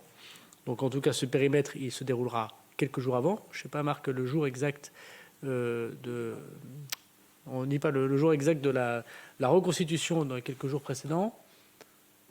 On ne dit pas, très bien. Bon, c'est quelques jours avant. Voilà, on va refaire cette parade. Donc, au minimum, ce sera 3-4 jours avant le moment de cette cérémonie. Et le jour J, l'intégralité du périmètre sera interdite à la circulation motorisée. On pourra toujours traverser la Seine, mais de façon piétonne, en ayant évidemment validé un contrôle d'accès qui est ce QR code ou le billet haut ou le billet bas, on y reviendra. Et vous voyez, les bateaux, ils vont faire cette traversée de la Seine, puisqu'on partira de Bercy, on arrivera au Trocadéro, on s'arrêtera au Trocadéro pour faire descendre les artistes. Les artistes, oui, les artistes, mais surtout les sportifs, qui sont aussi des artistes d'ailleurs. Et je voudrais remercier le ministère des Armées, puisqu'il nous faut une grosse logistique pour auparavant accumuler les bateaux, les surveiller, et personne n'y pose de bombes, personne ne trafique, personne. Et c'est le ministère des Armées qui a accepté de prendre en responsabilité cette protection avec un régiment d'infanterie, qui nous libère un petit peu de force de l'ordre, parce que plus il y a de ponts traversants, plus on doit s'assurer que les véhicules passent, mais ne s'arrêtent pas. Ce qui demande un certain nombre de forces de l'ordre, je vous fais pas un dessin, pour tenir ce périmètre de sécurité qui est évidemment important. Le préfet de police est aussi chargé d'appliquer la non-circulation dans les catacombes et dans les sous-sols type égout de la ville de Paris, pour éviter qu'il y ait évidemment de la porosité dans la réalité de ces 6 km autour de la Seine. Madame, allez-y. Je suis désolée, mais il y a quelque chose qui m'échappe parce que tout à l'heure, vous avez dit 220 000 personnes depuis les immeubles. Non, 222 000 quais hauts, 200 000 personnes. quais hauts, et après, il y a les 200 000 d'immeubles. Comment on va les contrôler, ces gens-là? Alors, c'est pas forcément. Alors, 200 000, c'est un chiffre, évidemment, à peu près. D'accord. Il y a aussi des gens qui ont des facilités, notamment avec le COJO, qui peuvent notamment des péniches regarder ce qui va se passer. Donc, il y a aussi des restaurants, des choses comme ça. Donc, on va en préciser, qui ont validé le sujet avec nos amis du COJO. Alors, on les contrôle parce qu'ils vont tous devoir s'inscrire. Que ce soit des Ceux-là, riverains. ils s'inscrivent. Les 200 000, Exactement. ils s'inscrivent. D'accord. Quand les riverains, les personnes qui ont loué un appartement sur Airbnb ou sur une autre plateforme, par exemple, devront s'inscrire pour pouvoir accéder. Et nous saurons qui vient dans ce périmètre et nous pourrons refuser l'accès à ce périmètre. Ah bah, il y a des dizaines de milliers de personnes qui habitent et qui ont dû, d'une manière directe ou indirecte, dans ce périmètre. Alors, sur le focus de sécurisation, à moins que tu veuilles dire un petit mot sur la loi SILT Non. N'hésite pas. Non, enfin, je vais pas. C'est le dispositif donc pour rentrer dans le périmètre SILT, donc on sera évidemment contrôlé. Donc il y aura, on l'avait évoqué lorsque j'étais déjà venu devant vous et qu'on avait parlé des fameux périmètres de sécurité. On avait évoqué les périmètres de circulation autour des sites et le périmètre SILT. Donc là, on a un périmètre SILT antiterroriste avec un contrôle. Et comme l'a dit le ministre, ce qu'on rajoute, c'est la nécessité de s'inscrire sur la plateforme, évidemment, pour pouvoir rentrer dans ce périmètre. Avec, et le ministre l'a évoqué, en véhicule, la possibilité, sur dérogation, d'y pénétrer en véhicule, puisque la vie dans ce périmètre continue. Il y a 20 000 foyers fiscaux. Il y a des restaurants, donc le choix qui a été fait, c'est de permettre à la vie économique de se poursuivre. Donc des personnes pourront y rentrer évidemment à pied, et le cas échéant en véhicule aussi.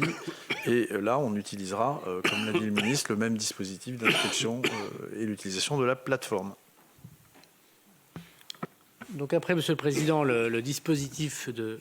Pardon. Madame de La Gontrie, oui. Je voudrais... Le ministre va dire, mais qu'est-ce qui lui est arrivé? C'est l'effet congrès. Non, je voudrais à cette occasion saluer l'investissement personnel du préfet de police, qui a tenu, conjointement d'ailleurs avec des élus de la ville de Paris, des réunions de concertation sur le périmètre SILT dans tous les arrondissements, où il y avait, de ce que j'ai compris, un monde incroyable. Et voilà. Et donc, c'est pour le préfet de police. Personnellement, c'était... Oui, sûrement. Non, mais voilà. Et le préfet de police a tenu personnellement toutes ces réunions, et c'est à saluer. Merci de cet hommage. Alors, Monsieur le ministre. Justement, comment nous sécurisons tout cela après le périmètre administratif? Alors c'est là où on arrive dans les questions que vous posez de RH et de mobilisation du ministère de l'Intérieur, parce que chacun constate que jusqu'à présent, il y a un petit travail à faire, quoi. Voilà, on dit disons qu'il y a du travail en grande élongation à partir du moment même où on commence à mettre les quais hauts et bas en disposition. Et sans que nous connaissions exactement encore aujourd'hui l'intégralité des tableaux culturels. C'est un autre sujet. On les connaît un peu, mais on n'a pas le droit d'en parler. Donc je n'en parle pas. Qui sont validés évidemment en matière de sécurité, non pas en matière artistique, par le préfet de région Île-de-France et par le préfet de police. Nous aurons donc 45 000 forces de sécurité intérieures en Île-de-France qui sont très concentrées, notamment dans la période particulière de fin d'après-midi, début de nuit à Paris.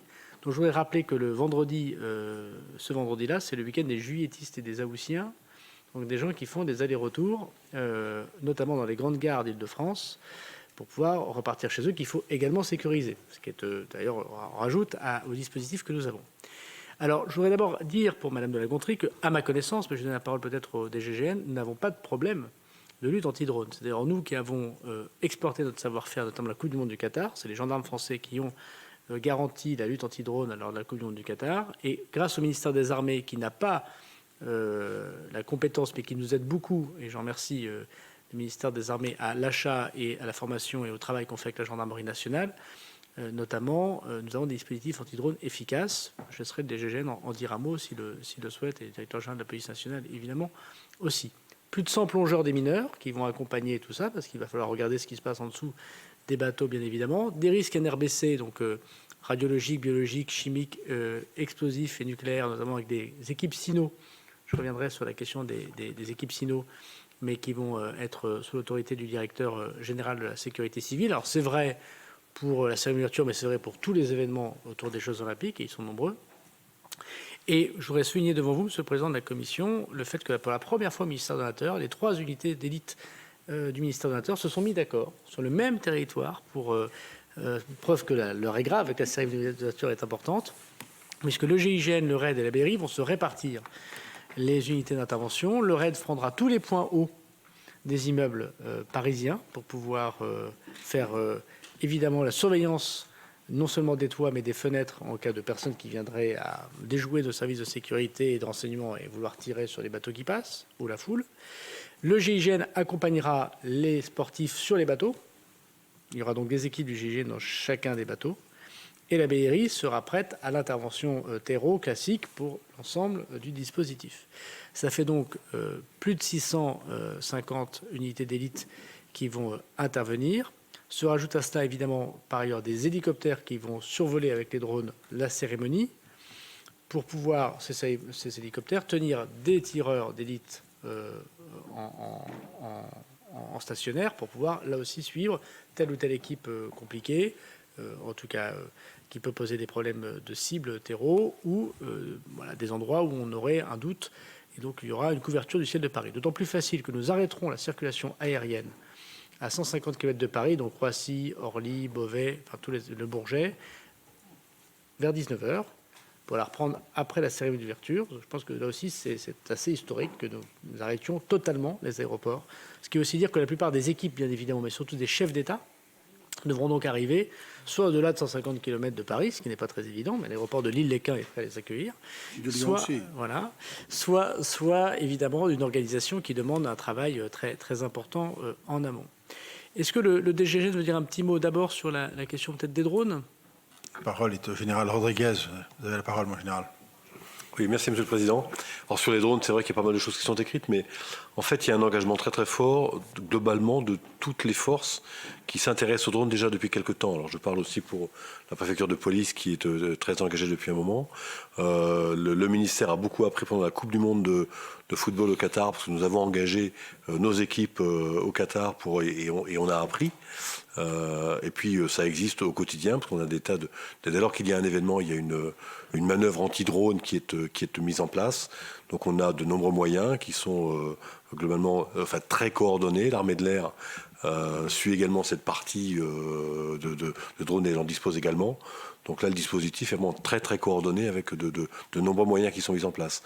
Alors on continue à assurer une veille technique constante, parce qu'en fait la technologie évolue en permanence et on le fait avec l'aide d'autres forces, d'autres pays, parce que c'est un sujet, une menace dont l'ensemble des forces sont conscients et nous partageons de manière très constante et très quotidienne. Donc il n'y a pas de sujet particulier. C'est une vraie menace, mais on est tous très alignés pour y faire face. Vio, directeur général de la police nationale. Oui, Monsieur le Président, pour vous dire que 159 policiers sont formés aujourd'hui à la lutte anti-drone et que nous continuons à en former au cours du premier semestre 2024 et que nous serons associés à l'exercice qui est organisé du 11 au 15 mars par l'armée de l'air de coordination et de commandement interministériel pour le sujet de la lutte anti-drone. On a des équipes internationales, on a 2500 policiers et gendarmes des pays étrangers qui viennent en France, à la fois pour nous aider dans la cérémonie virtuelle, notamment pour répondre à une question qui est son nombre de chiens cyno, et par ailleurs pour s'occuper de leurs équipes ou s'occuper de leurs spectateurs. Sur les chiens, on a un sujet donc RATP, SNCF, mais je n'ai pas la même vision alarmiste que ceux qui ont plutôt évoqué, puisque 75 équipes sur les 110 ont été déjà reformées, ont leur qualification. Et là, on a fait effectivement on a donné des consignes pour aménager les examens, pour que ce soit évidemment au rendez-vous. Et donc, je pense que ça, c'est pas un sujet. On a une centaine d'équipes cyno, police, gendarmerie, une centaine d'équipes de sécurité privée en France qui sont capables aussi de faire la présence de chiens. Et on a beaucoup de prêts, si j'ose dire, d'équipes cynophiles des autres pays du monde qui va nous aider, et notamment pour le travail sur l'ensemble des sujets chiens. Est-ce que le directeur général de la sécurité civile et de la gestion des crises veut dire un mot sur les risques NRBC? Oui. Mario. Oui, Monsieur le Président, Monsieur le Ministre, sur le risque NRBC, effectivement, il est parfaitement intégré à la manœuvre. D'abord, le risque NRBC, nucléaire, radiologique, bactériologique et chimique, pardonnez-moi. Ce risque, évidemment, fait partie des risques couverts dans le cadre de la manœuvre globale autour des Jeux Olympiques et en particulier de la cérémonie d'ouverture. Mais il le sera naturellement pour chacun des jours d'épreuve sur les différents sites. Pour cela, l'idée de manœuvre est la suivante. Nous allons d'abord en priorité, bien entendu, mobiliser les ressources spécialisées dans le domaine NRBC, parce qu'on voit bien que ça fait appel à des compétences extrêmement pointues, à des matériels extrêmement précis et pointus. Donc on va mobiliser les ressources disponibles dans les services d'incendie et de secours de la plaque parisienne, la BSPP et les 4 SDIS de Grande Couronne. Et pour couvrir l'ensemble du besoin, on va par ailleurs faire monter de l'ensemble des zones françaises, des régions françaises, des équipes de renfort NRBC, 13 au total. Une équipe de renfort, une colonne NRBC, comme on dit dans notre jargon, ce sont 235 sapeurs-pompiers spécialisés avec tout le matériel qui va avec, tous les matériels qui vont avec. Donc on va armer 13 colonnes de renfort NRBC qui vont venir renforcer la plaque parisienne pour l'ensemble de la durée des Jeux. Et il y en aura en particulier 3 qui seront déployés autour de la cérémonie d'ouverture des Jeux le 26 juillet.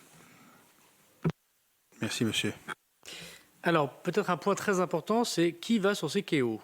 Parce que c'est évidemment une question importante. Les quais-bas, on sait, c'est des gens qui achètent des billets au COJO. On a les coordonnées, ils achètent leurs billets, très bien. Sur les quais-hauts, c'est donc gratuit. C'est une intervention de spectacle gratuite pour les personnes qui y seront. La question qui s'est posée, c'était comment on sélectionne ces personnes, puisque évidemment, pour gérer des mouvements de foule, on ne peut pas dire à tout le monde de venir. Et puis pour des raisons que chacun comprend de sécurisation, notamment devant la menace terroriste des dernières semaines, on est obligé de pouvoir faire gratuit mais encadré. Je devais résumer le travail que nous faisons collectivement.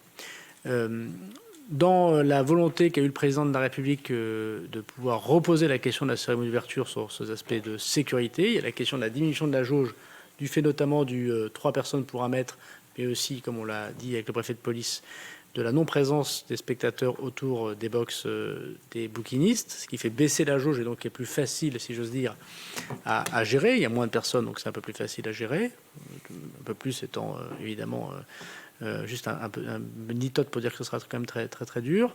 Et puis le deuxième sujet, c'est évidemment qui sont ces personnes. Donc nous avons fait le choix, sous l'autorité du président de la République et en lien avec les partenaires, notamment le conseil départemental de Seine-Saint-Denis, la ville de Saint-Denis, la ville de Paris, etc., de confier à ces partenaires les collectivités locales concernées par les Jeux, plus le comité d'organisation des Jeux Olympiques qui lui a un lien avec ses volontaires, avec les fédérations sportives, plus quelques services de l'État, de pouvoir être des tiers de confiance, des partenaires qui vont pouvoir sélectionner les personnes qui vont venir. Donc si la ville de Saint-Denis ou de Paris a envie d'inviter l'intégralité de ses agents, des agents du CCAS, des gamins des clubs de football qui viennent avec leurs parents, puisque une invitation vaudra pour une famille de 4 personnes, la ville de Paris, la ville de Saint-Denis, le conseil départemental de Seine-Saint-Denis, le COJO va donc sélectionner un certain nombre de personnes. Il va leur envoyer un lien pour leur dire qu'ils ont été choisis, ou si cette personne voudrait venir, elle le fait savoir à l'autorité en l'occurrence. Ce lien va leur permettre de s'inscrire sur un site internet qui est le même que le site internet qui fait les kebabs payants, à part que là c'est une inscription gratuite, vous l'aurez compris. On remplira les coordonnées. Cette personne recevra un QR code qui lui permettra d'accéder au KEO gratuitement. Alors, ce sera dans la limite des places disponibles. Et si pour une raison ou pour une autre de sécurité, telle personne n'est pas désirée dans l'enceinte du périmètre SILT KEO, nous pourrons prendre toujours des disponibilités pour annuler son QR code parce qu'on aura un renseignement qui nous dira que cette personne devrait passer à l'acte, par exemple, malgré le tiers de confiance qui pourtant limite beaucoup, me semble-t-il, ces difficultés. Donc le grand changement par rapport à ce que nous avons eu l'occasion d'expliciter sans doute, et notamment le comité d'organisation et les pouvoirs publics, c'est que cette billetterie est toujours gratuite. Simplement, elle est faite non pas directement avec les gens, mais par l'intermédiaire de partenaires. Il y a 222 000 places à distribuer. Ce n'est pas moi qui fais ce travail, c'est le délégué interministériel à l'organisation des Jeux Olympiques, M. Cadeau, qui en ce moment est en contact avec les collectivités pour se mettre d'accord sur la répartition exacte du nombre de places. Nous souhaitons, nous, que pour la fin mai, nous puissions avoir l'intégralité des personnes qui se sont inscrites. D'abord pour répondre à une question de no-show, bien sûr, de non-présence. Et puis deuxièmement, pour faire notre travail, évidemment, d'organisation. Il faut bien comprendre que les 222 000 personnes ne seront pas sur les KEO en train d'avancer le long de la Seine. Ils seront dans des box, si j'ose dire, des moments encadrés avec des A, B, C, D. Ils ne pourront pas bouger, même si ce sera des grands espaces. Ils ne pourront pas suivre pour des questions de mouvement de foule. Deuxièmement, il faut bien que vous compreniez, c'est le slide d'après que vous commentera sans doute le préfet de police, très très jolie démonstration graphique de la part de la préfecture de police, vous allez voir. Les gens qui vont vers les kebabs, ils vont passer par les KEO. Donc les policiers et les gendarmes, ils auront à contrôler l'accès de personnes qui ont payé parfois très cher leur billet pour aller vers les kebabs. Et puis il y a ceux qui s'arrêteront vers les KEO. Voilà. Donc on voit la créativité graphique de Laurent Nunez, et tout est dit. Voilà. Et donc ce qui est très important de comprendre, c'est en effet qu'il y a une seule entrée pour 2 types de billets. Voilà. Et donc, évidemment, ce sera aussi un travail d'organisation pour nous. Mais les gens qui auront un billet sur les KEO, donc ils auront tous un QR code, ils devront présenter une pièce d'identité. Les policiers sont équipés de matériel spécifique pour pouvoir valider ce QR code et vérifier cette identité. Et évidemment, refuser l'entrée si jamais il y avait un problème quelconque. Et évidemment, tout cela doit se faire dans un mouvement de foule où il y aura des centaines de milliers de personnes, parce que KEBA plus KEO, c'est quand même plus de 300 000 personnes, plus les gens qui voudront accéder à leur domicile, évidemment, donc ça fait beaucoup de gens à gérer dans ces conditions. Est-ce que monsieur le préfet de police veut commenter son graphique, peut-être? Monsieur le ministre, vous avez tout dit. Non, j'ai pas de commentaire, si ce n'est... vous avez l'entrée au droit des bâtiments, ça sera l'entrée du périmètre de protection avec les fouilles. Et puis ensuite, des forces de l'ordre en appui-feu, évidemment, en capacité d'intervenir à tout moment. Et puis ensuite, les personnes seront dirigées, comme l'a dit le ministre, en fonction de leur destination sur les KEO, sur les kebabs. Quand comme ici, on a les 2 hypothèses, mais il y a sur certains endroits, comme vous l'avez vu sur le graphique qu'a commenté le ministre tout à l'heure, parfois on n'a que des kebabs et parfois que des KEO. Voilà. Donc là, c'est le cas mixte où on aura bien un flux qui arrivera au même endroit. Voilà, moi, j'ai pas d'autres commentaires à faire, monsieur le ministre. Oui, absolument. Exactement, c'est là où il y a quelqu'un d'assis. Alors, juste attirer l'attention sur le fait que sur ces KEO et ces kebabs vont contrôler les forces de l'ordre, à la fois en contrôle mais aussi en appui-feu, des agents de sécurité privée et les policiers de la police municipale de Paris qui vont aider à la sécurisation, parce qu'il y a 2000 policiers que Madame Hidalgo met à disposition, si je veux dire, la cérémonie d'ouverture, même si, évidemment, on a besoin partout y compris en dehors de la seconde ouverture, de la présence de la police nationale et municipale et des agents de sécurité privée, notamment sur les fan zones et puis sur les autres sujets de la capitale, qui ne manquera pas d'arriver dans une journée comme celle-ci. Alors, je voudrais comme rappeler à chacune et à chacun que nous avons aussi une cérémonie d'ouverture des Jeux paralympiques qui se déroule à la place de la Concorde le 28 août. Donc, je voudrais quand même attirer l'attention sur dans ce qu'on appelle l'acceptabilité des Jeux, Monsieur le Président. Il y a quand même le fait qu'on ne se dise pas tous mi-août, c'est fini. D'abord les forces de l'ordre, bien sûr, et puis les Français. Parce qu'une cérémonie d'ouverture, place de la Concorde, à monter, à démonter, le 28 août, voilà, ça a quelques conséquences pour la vie parisienne. Voilà. Il y aura l'équivalent d'un Stade de France, place de la Concorde, puisqu'il y aura 65 000 personnes, 6 000 athlètes, 184 délégations et quand même 50 chefs d'État, à proximité de l'ambassade des États-Unis, de l'Assemblée nationale, de l'Élysée. Bon, c'est quand même... on sait faire, hein, puisqu'on fait le 14 juillet, même dans des conditions un peu différentes, mais c'est quand même un événement important. Et là aussi, il y aura un périmètre SILT, etc., etc. Alors, je voudrais juste dire quelques mots pour peut-être répondre encore plus précisément à un certain nombre de questions que vous nous avez posées. D'abord, en effet, nous avons anticipé un certain nombre de scénarios critiques, puisque nous avons les événements que nous organisons, et on a imaginé des scénarios où, par ailleurs, il se passait des choses dans notre pays. Encore une fois, des méga-feux, la situation migratoire dans le nord de la France, en Angleterre, ou dans la frontière des Alpes-Maritimes, ou un acte terroriste qui se déroulait ailleurs. Donc nous avons mis en place des unités de réserve pour intervenir, qu'on ne prendrait pas sur le dispositif de sécurité des Jeux Olympiques, mais qui nous permettent d'intervenir partout sur le territoire national et en Outre-mer. Ce qui veut donc dire qu'on ne va pas dégrafer un dispositif pour un autre. Ça, c'est un point très important, ce qui explique que 90% des unités de force mobile, le taux ne sera jamais atteint, seront au travail pendant ces mois de juin, juillet, août. Et grâce à la loi que vous avez collectivement votée, nous avons pu créer 11 nouvelles unités de force mobile, ce qui nous permet de tenir les difficultés capacitaires que nous évoquons. Alors, les sujets de logement sont terminés désormais, à notre connaissance, puisque nous devons à la fois loger nos policiers et nos gendarmes qui viennent en Île-de-France, et nous devons aussi loger les 2500 policiers et gendarmes étrangers, même s'ils ne sont pas tous en Île-de-France, ils sont un peu répartis sur le territoire national. Nous le faisons grâce à des partenariats publics. Bon, d'abord, il y a déjà les lits de la gendarmerie nationale, le lit des armées. Il y a, vous avez vu, un lien avec les CROUS et les centres universitaires. Et nous avons aussi des contrats de partenariat avec des grandes entreprises d'hôtellerie qui nous permettent de pouvoir loger les policiers et les gendarmes, mais également aussi les étrangers, les policiers et gendarmes étrangers qui viendront sur le territoire national. Donc, à ma connaissance, je parle sous les sachants qui sont ici, monsieur le directeur général de la police, peut-être veut dire un mot, ou le PRIF, ou le PP, il n'y a pas de problème sur le logement, désormais, des forces de l'ordre, ce qui était en soi, évidemment, un défi. Alors, on peut peut-être avancer sur la plaine suivante. Nous avons eu un accord social avec les syndicats de police et avec les syndicats des agents de préfecture, de ceux qui travaillent à la sécurité civile et bien sûr des représentants de la gendarmerie nationale. Nous avons fait un travail d'accompagnement social pour des gens qui, je voudrais rappeler ici, est le seul ministère qui va être mobilisé à 100%. Quand on entend des demandes reconventionnelles, ce n'est pas le cas de toutes les autres administrations, même si elles ont beaucoup travaillé. Je vais refuser, ce qui n'a jamais été fait pour un chef d'administration, des congés entre mi-juillet et mi-août.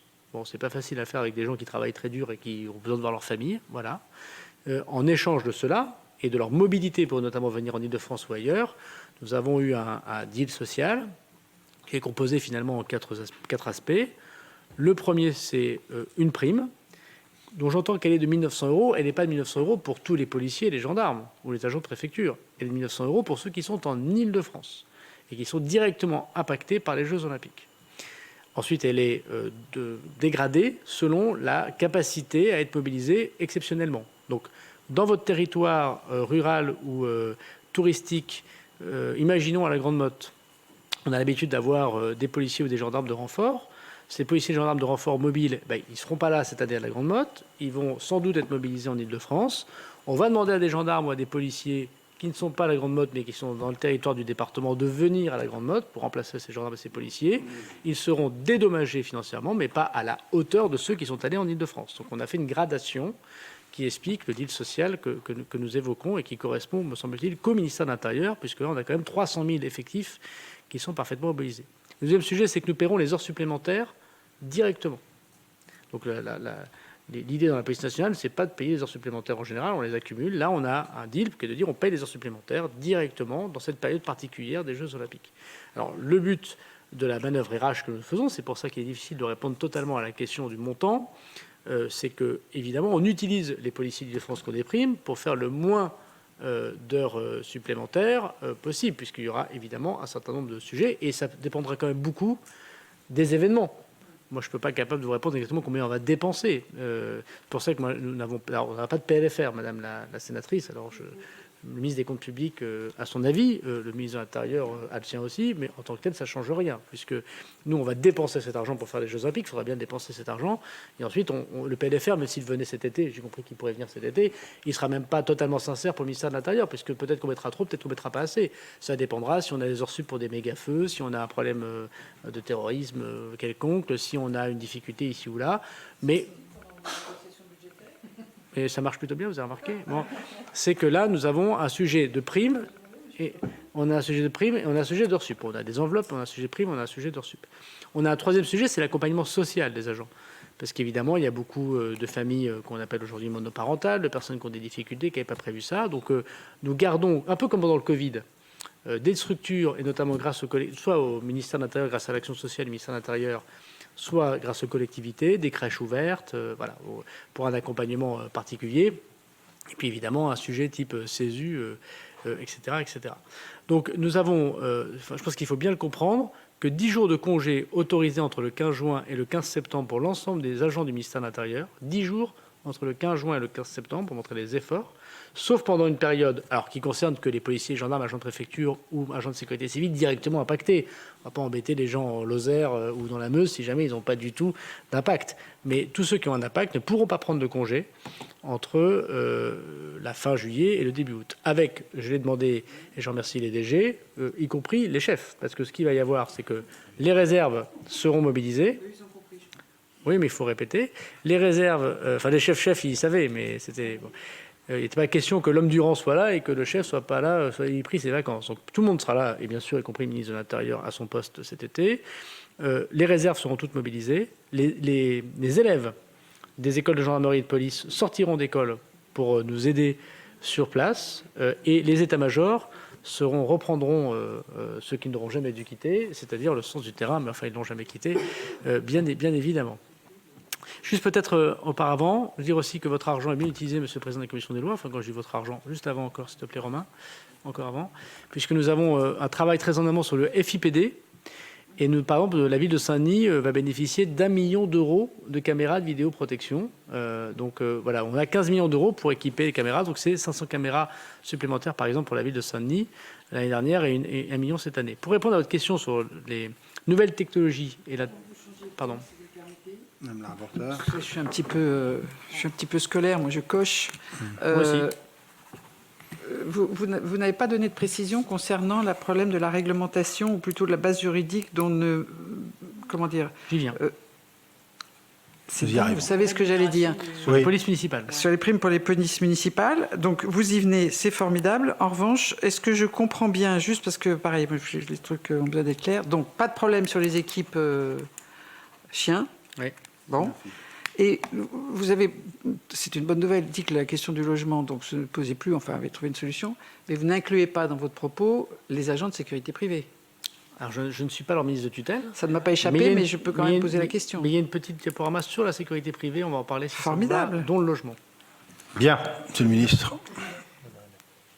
Oui, Madame Haribey. Je voudrais ajouter à ça la question des sapeurs-pompiers. Alors, je sais bien que vous n'êtes pas... Mais eux, ils vont être mis à contribution aussi. Et, oui, mais... Je ne suis pas l'employeur. Je ne suis pas l'employeur, parce que le coût, il va être plutôt sur les départements. Enfin, Donc, du coup, est-ce qu'il y a des dispositions qui sont prévues ? J'ai été saisi et je vous ai donné une question écrite là-dessus, mais autant avoir des éléments de réflexion aujourd'hui.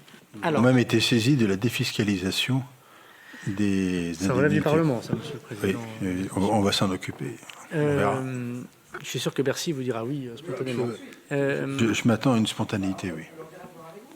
Non, moi je... le premier point sur la technologie mise au service des caméras. Bon, on ne va pas refaire le débat de la loi olympique.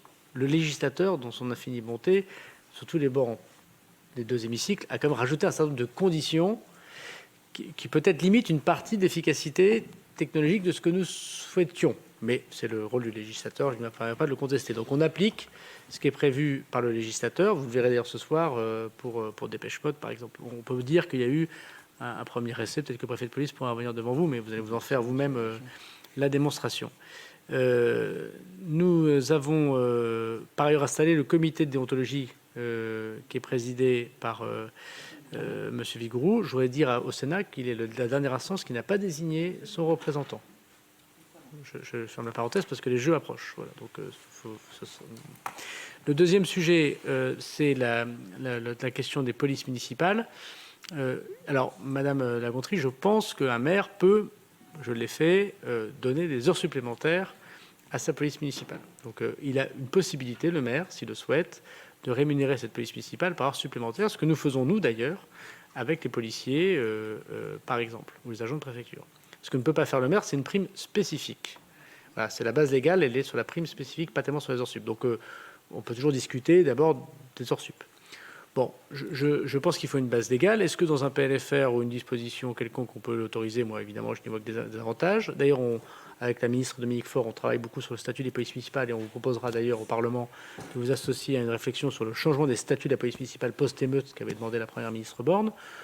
Après, le contrôle de l'égalité fait que je ne connais pas de préfet, en tout cas ce ne sera pas sur instruction du ministère de l'Intérieur. On peut même imaginer des choses qui permettront de ne pas déférer des actes qui créeraient une rémunération spécifique, qui permettrait de déférer, une délibération qui le permettrait, même si les heures sup, c'est toujours mieux qu'une prime spécifique. Après, la compensation par l'État, alors là, c'est là où je vous regarde en disant l'employeur est l'employeur.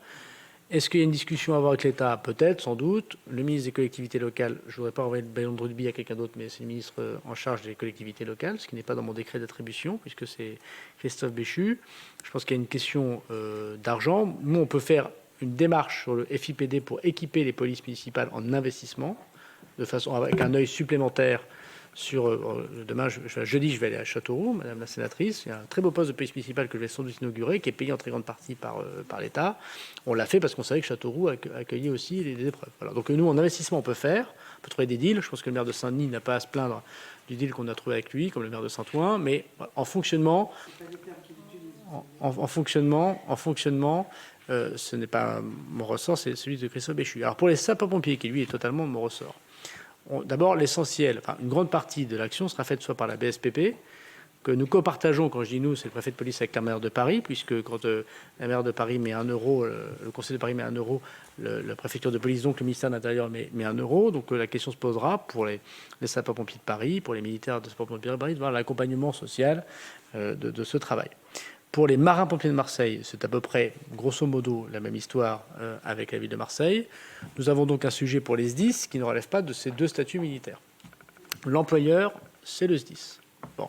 Est-ce que, comme la prime de feu, lorsque je suis arrivé au ministère de l'Intérieur, nous pouvons trouver un compromis budgétaire pour qu'une augmentation soit partagée? Le ministère de l'Intérieur y est ouvert.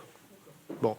Il peut être ouvert de deux manières. Soit parce que nous payons des colonnes de feu, c'est-à-dire des gens d'autres départements qui viennent aider l'Île-de-France, c'est-à-dire que les gens de l'Eure du Nord viennent dans les Yvelines pour ce qui va se passer au château de Versailles. Ça, c'est toujours l'État qui paye à 100% cela. Alors, je voudrais quand même le redire parce que parfois on entend des présidents de département dire on a envoyé des pompiers en Gironde. C'est très bien, mais c'est quand même l'État qui paye. Voilà.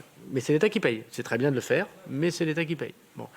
Donc ça, on peut le faire pour cette là. Et après, il y a est-ce qu'on aide des sapeurs-pompiers qui vont effectivement connaître des augmentations d'intervention à avoir un système à peu près similaire qu'aux pompiers aux gendarmes. Je ne suis pas leur employeur, je ne me permettrai pas de le dire, mais si les employeurs vont vers cette démarche, l'État les accompagnera à proportion d'une discussion politique qu'on aura sans doute. Et je vais déjeuner ce midi avec les syndicats de sapeurs-pompiers professionnels. Je vois demain matin les volontaires et la semaine prochaine les financeurs, notamment les départements de France. Si on continue, Monsieur le Président, peut-être pour terminer, pour dire que d'abord il y a un focus intéressant dans la Polynésie française, parce que sachez que si la mouche a été inventée à Lyon, le surf a été inventé en France, en Polynésie, et non pas à Hawaï. Voyez la vague de Taupo, c'est une très grande épreuve qui va être compliquée parce que les épreuves, c'est attendre quelques jours. S'il n'y a pas une épreuve à une date fixe, il faut attendre la vague. comme son nom l'indique. Il y aura des chefs d'État de tout le Pacifique qui vont venir en Polynésie, notamment à Taupo, qui est donc au sud de l'île de Tahiti, où il n'y a pas d'hôpital, il y a une difficulté de sécurité civile. Donc on met en place, avec la sécurité civile, l'intervention d'hélicoptères, etc. Et il y aura une grande sécurisation, notamment en lien avec nos amis des armées, puisqu'avec nos armées, nous partageons l'épreuve de Polynésie française qui est sur l'eau, mais aussi l'épreuve de voile qui sera à Marseille. Et le continuum de sécurité repose en effet sur la sécurité privée. Je vais laisser la parole au préfet de la région Île-de-France. Mais ce qu'on peut dire, c'est qu'aujourd'hui, on n'a plus de crainte sur la sécurité privée à l'épreuve des Jeux, puisque 90% des agents de sécurité privée ont été recouverts par les appels d'offres du comité d'organisation des Jeux Olympiques, donc qui ne dépend pas de nous. Je rappelle que la sécurité privée, ça dépend de l'organisateur. Et il reste un quatrième appel d'offres qui va bientôt sortir. La question qui se pose pour nous, c'est désormais les gens qui ont répondu à ces appels d'offres, mais qui n'ont pas forcément les personnes qui correspondent à ces entreprises. Voilà, donc là, on ne le sait pas immédiatement, mais on y travaille beaucoup pour que ce ne soit pas le cas. Marc, et le logement peut-être en même temps ? Oui, Monsieur le Ministre. Donc l'État a dégagé 46 millions d'euros pour acheter 20 000 formations en Île-de-France pour que nous atteignions le chiffre de 15 000 personnes qui sont ensuite embauchées par les entreprises de sécurité privée attributaires des marchés du COJO. À date, nous en sommes à près de 11 000 personnes embauchées, 18 000 personnes formées. On va donc d'ailleurs dégager des moyens supplémentaires pour continuer à engager des formations. Au rythme où nous avons engagé ce travail depuis septembre 2022, nous atteindrons le chiffre de 15 000 avant les Jeux Olympiques. L'essentiel de ces 15 000 personnes sont des demandeurs d'emploi. On a les 122 agences de Pôle emploi en Île-de-France qui sont mobilisées. Elles ont déjà appelé plus de 145 000 personnes une à une pour leur proposer ces formations, puis les emplois en cause. On a 3 000 autres personnes, pour moitié des étudiants, pour d'autres moitié des personnes, disons des publics en insertion. Nous ferons sûrement un effort particulier au mois de juin sur les publics étudiants à la suite de la fin des examens en mai pour proposer aux intéressés de suivre ces formations et de rejoindre les entreprises attributaires. On a mis en place depuis décembre un dispositif particulier de coordination avec le COJO. Chaque mois se tient une réunion entreprise attributaire par entreprise attributaire avec le COJO et avec France Travail pour que France Travail récupère les offres d'emploi de ces entreprises attributaires et puisse proposer les personnes qui sont en formation chez nous. Comme l'a dit Monsieur le Ministre, on a 2500 places de logement qui ont été mises de côté pour que des personnes qui auraient été formées en province et qui sont embauchées ensuite par les entreprises attributaires puissent bénéficier de ces logements. Donc au total, on a un dispositif extrêmement ambitieux qui a été dégagé avec des fonds élevés, une mobilisation radicale de tout France Travail. L'enjeu est bien sûr maintenant pour les entreprises de sécurité privée du secteur de fidéliser tous ces acteurs qu'elles sont en train d'embaucher.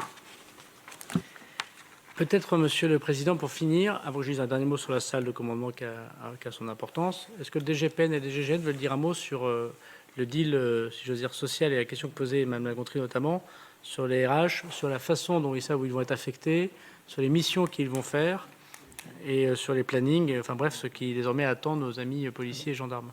Peut-être, Monsieur le Ministre, Madame Canaillé avant. Il y a une question. Oui, parce que on a un peu passé un peu vite sur la vidéoprotection intelligente quand même, parce que j'entends bien qu'il y a un peu de retard et que le comité Vigouroux est un peu long à mettre en place, mais néanmoins, ce qu'on a beaucoup... la désignation des parlements, oui, Madame la... je sais bien, Monsieur le Ministre. Néanmoins, on a voté ça il y a presque 10 mois maintenant. Ça fait 10 mois que j'attends, La question... au bout d'un moment, sinon... La question, en fait, non, on voudrait comprendre si ça sera opérationnel, parce qu'on avait beaucoup compté quand même, c'était le sens de nos débats il y a un an sur l'efficacité de ces nouveaux dispositifs. On a même refusé de mettre de la reconnaissance faciale, considérant que la vidéoprotection allait nous assurer un vrai dispositif utile qui permettrait aussi d'économiser des forces, donc notamment humaines. Et aujourd'hui, on a l'impression, de ce que nous entendons et nous voyons, qu'il y aura des difficultés pour rendre ce dispositif opérationnel au moment des Jeux Olympiques. Merci. Je vais laisser le préfet de police peut-être dire un mot de l'expérimentation qu'il a lui-même vue hier, mais Bon, le comité de déontologie, on l'a voulu l'installer assez vite. Ça fait quelques mois que j'attendais des réponses des deux assemblées par ailleurs. Donc au bout d'un moment, j'ai pris soin de réunir le comité, effectivement, sans les parlementaires, je m'en excuse, mais vous y êtes bien évidemment les bienvenus dès qu'on a désigné cette personne. Moi je vous rappelle que la reconnaissance faciale a été refusée par la CNIL et par le Conseil d'État. Voilà, donc la question se pose de savoir si la reconnaissance faciale rentre entre droit, mais ce n'est pas le gouvernement qui l'a a priori refusé, c'est que les dispositions ne permettaient pas cette reconnaissance faciale telle que le droit existe aujourd'hui. Sur l'intelligence artificielle, on a eu quand même un débat sur l'utilité. Je pense qu'elle a son utilité, le préfet de police le dira. On n'a jamais dit que c'était l'alpha et l'oméga de l'intégralité de la sécurité, bien au contraire. Je veux redire, Madame la sénatrice, pour ne pas refaire les débats, le Parlement lui-même a été l'auteur de 80% des conditions supplémentaires d'utilisation de cette intelligence artificielle. Donc voilà, après on a accepté le compromis politique, bien sûr, mais on n'a pas non plus tout fait pour laisser les créateurs, les entreprises nous donner un certain nombre de moyens. Mais peut-être que le préfet de police peut préciser ce que vous verrez sans doute ce soir. Oui, monsieur le ministre, c'est ce que vous allez voir ce soir. Oui, le 3 mars, on a commencé, enfin, on a fait une première. Là, on fait du paramétrage. On n'est pas en condition opérationnelle. Ce que vous allez voir ce soir, c'est pas en condition opérationnelle. On fait des tests de paramétrage pour voir si le dispositif fonctionne tel qu'on veut l'utiliser à la préfecture de police avec nos caméras qui ont été disposées pour répondre à 3 ou 4 cas d'usage. Le 3 mars, tout a plutôt bien fonctionné. Voilà, vous verrez ce soir que ça permet de détecter des flux à contresens dans des foules, de s'assurer que sur des zones, il n'y a pas une surdensité. Voilà, donc pour l'instant, tous les clignotants sont au vert. Il n'y a pas de difficulté particulière. On aura l'occasion de le retester à nouveau pour que ce soit opérationnel pour les jeux sur des sites qu'on a déjà identifiés, qu'on utilisera. Donc voilà, il y a 3 ou 4 sites d'ailleurs dont on a déjà fait état lors de la première. Enfin, moi, j'en ai fait état sous l'autorité du ministre lors de la première réunion du comité, dont on attend effectivement la désignation maintenant des sénateurs. Voilà, mais vous verrez ce soir, ça fonctionne, on paramètre et pour l'instant, ça fonctionne au-delà de ce à quoi on pouvait s'attendre. Donc c'est plutôt satisfaisant. Et comme l'a dit le ministre, c'est pas non plus l'alpha et l'oméga de la surveillance qu'on va mettre en place. C'est un dispositif qui permet d'alerter, d'attirer l'attention des téléopérateurs, donc de la patte humaine, ça permet d'attirer leur attention sur une anomalie. C'est un gain de temps énorme. Ça permet de sélectionner des incidents, mais voilà, vu les contraintes qui sont les nôtres et voilà, on peut détecter. Il y a quelques cas d'usage, donc voilà. Mais en tout cas, pour l'instant, il n'y a pas de difficulté particulière. Merci, monsieur le préfet. Madame de La Gontrie, vous avez une question ? Oui, monsieur le ministre, vous avez donc renchéri sur le fait que la reconnaissance faciale ne pouvait pas être utilisée, quelle qu'en ait été l'origine. Et pourtant, je l'ai indiqué tout à l'heure, mais vous avez omis de répondre. Un des hauts fonctionnaires de votre ministère nous a indiqué qu'il avait été demandé de stopper l'usage du logiciel israélien de reconnaissance faciale BriefCam parce qu'il y avait une enquête. Donc, est-ce que vous pouvez, là on est en commission des lois, confirmer qu'il n'en est rien et qu'il n'y a jamais eu d'usage de reconnaissance faciale ? Monsieur le ministre. Il n'y a pas d'utilisation de BriefCam et lorsque des logiciels comme cela ont pu être utilisés, c'est toujours sous l'autorité judiciaire. Je laisse la parole peut-être pour les conditions des ressources humaines des DG sur les logements, sur les missions, quand est-ce qu'ils seront, où est-ce qu'ils vont. Monsieur.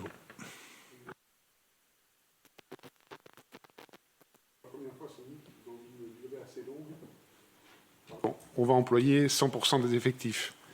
Et nos équipements, nos moyens logistiques ne sont pas prévus pour tourner avec 100% des effectifs. Donc c'est un effort d'organisation assez significatif. Nous sommes rentrés dans une phase où, dorénavant, alors même que les volontaires se sont manifestés en nombre, nous procédons à la répartition, service par service, des fonctionnaires qui vont être affectés à Paris, le temps d'une mission, sachant que nous recherchons au maximum à diminuer les relèves. C'est-à-dire que nous encourageons les fonctionnaires à se déplacer en région parisienne pour une durée la plus longue possible. Et nous privilégions le fait que les fonctionnaires qui vont venir à Paris puissent couvrir toute la durée de la compétition des Jeux Olympiques, par exemple, pour éviter de saturer au moment des relèves les logements disponibles pour accueillir et héberger les personnels de police qui viendront en renfort.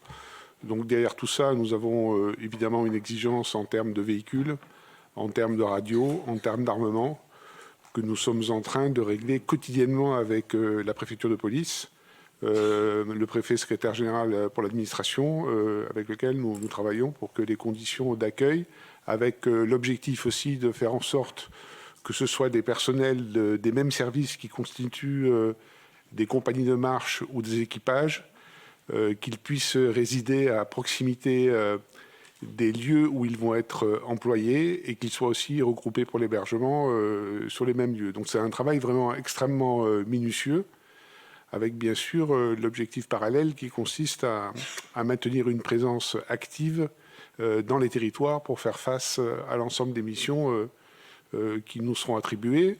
Nous avons une attention, par exemple, à ce qu'on n'ait pas de fonctionnaires de police qui montent des Bouches-du-Rhône à Paris, puisque la sollicitation va être importante. Nous avons aussi d'autres territoires où se déroulent des compétitions dont on ne parle pas, mais avec des matchs de football qui vont accueillir des nations qui représentent un risque assez évident, comme Israël ou l'Ukraine. Donc c'est vraiment un travail assez fin auquel nous nous livrons. Évidemment, tout ça dans le cadre d'un dialogue social qui est nourri, qui est le dialogue social institutionnel que nous pratiquons tout au long de l'année.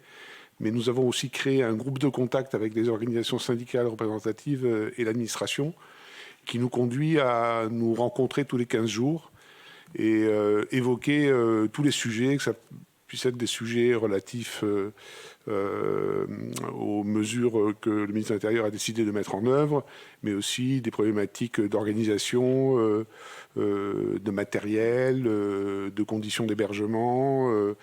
Vous savez, parfois on se trouve confronté, on a par exemple des internats dans des lycées, mais on a la clé sur la porte, on n'a pas du tout, par exemple, de cuisine, de subsistance ou de petit déjeuner. Et voilà, donc ce sont des sujets qu'on doit traiter au fil de l'eau.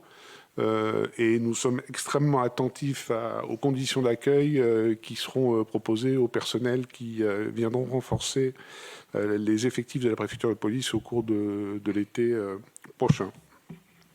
Merci, monsieur le directeur. Alors, y a-t-il d'autres questions? Ah, pardon, la gendarmerie, excusez-moi, mon général, vous avez la parole. Merci, monsieur le président. S'agissant des effectifs et des missions qui sont à remplir, la réduction des permissions, finalement, fait qu'on aura au maximum 15% de nos effectifs en vacances, au lieu des 30% habituels. La gendarmerie, c'est 100 000 personnes. La taxe JO, c'est entre 14 et 15 000. Et on aura, en fait, en plus de ce que l'on fait d'habitude, 15 000 gendarmes. Donc au final, les grands agrégats font qu'on remplira toutes les missions, y compris les missions, par exemple, de renfort saisonnier, en montagne ou en bord de mer. Fondamentalement, le vrai sujet logistique, c'est de projeter les gens que l'on ne projette pas d'habitude. Les gendarmes mobiles étant essentiellement sur la plaque parisienne, en bord de mer, on y aura des gendarmes départementaux qui viendront de régions qui sont moins concernées par les augmentations de population, mais qui pour autant seront plus nombreux que d'habitude parce qu'on limite les permissions. Donc c'est un sujet de projection, il faut le faire intelligemment pour ne pas avoir des gens qui se croisent. Donc c'est un sujet, bon, l'ingénierie, on l'a, c'est une somme de sujets faciles. C'est le fait qu'il faut les traiter en même temps qui rend les choses un petit peu plus compliquées, mais on y travaille. Dans le même temps, sur les missions qui ont été confiées sur la plaque parisienne, mais ailleurs également, on est sur des logiques de blocs missionnels, ce qui fait qu'en fait, c'est des gendarmes qui commandent à des gendarmes sous l'autorité des préfets, du préfet de police sur l'Île-de-France. Là aussi, ça a été fait pour être plus efficace et pour être plus fluide dans la relation. Vous évoquez, mesdames les rapporteurs, le sujet de la fluidité des remontées d'infos et la rapidité, la réactivité quand quelque chose se passera. Je pense que vraiment le dispositif qui a été choisi par le préfet de police y contribuera. Donc on s'y inscrit vraiment sans trop de difficultés. Et puis on est aussi également dans une logique zonale, parce qu'en fait, c'est pas moi depuis mon bureau qui vais commander à tous les gendarmes. En réalité, j'ai des généraux à la tête des régions zonales de gendarmerie qui seront sous l'autorité des préfets qui pilotent tout cela. Un dernier point sur la logistique. On a ce qu'il faut pour héberger les gendarmes. Alors on a un petit peu de tout.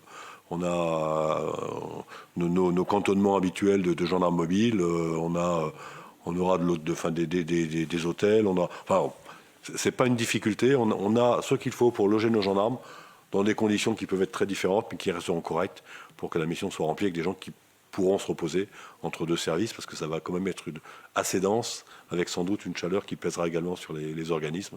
Mais pas de difficulté. On a acheté des machines à laver pour gérer tous les sujets. Je vous en passe, c'est les meilleurs. Mais il n'y a pas de difficulté.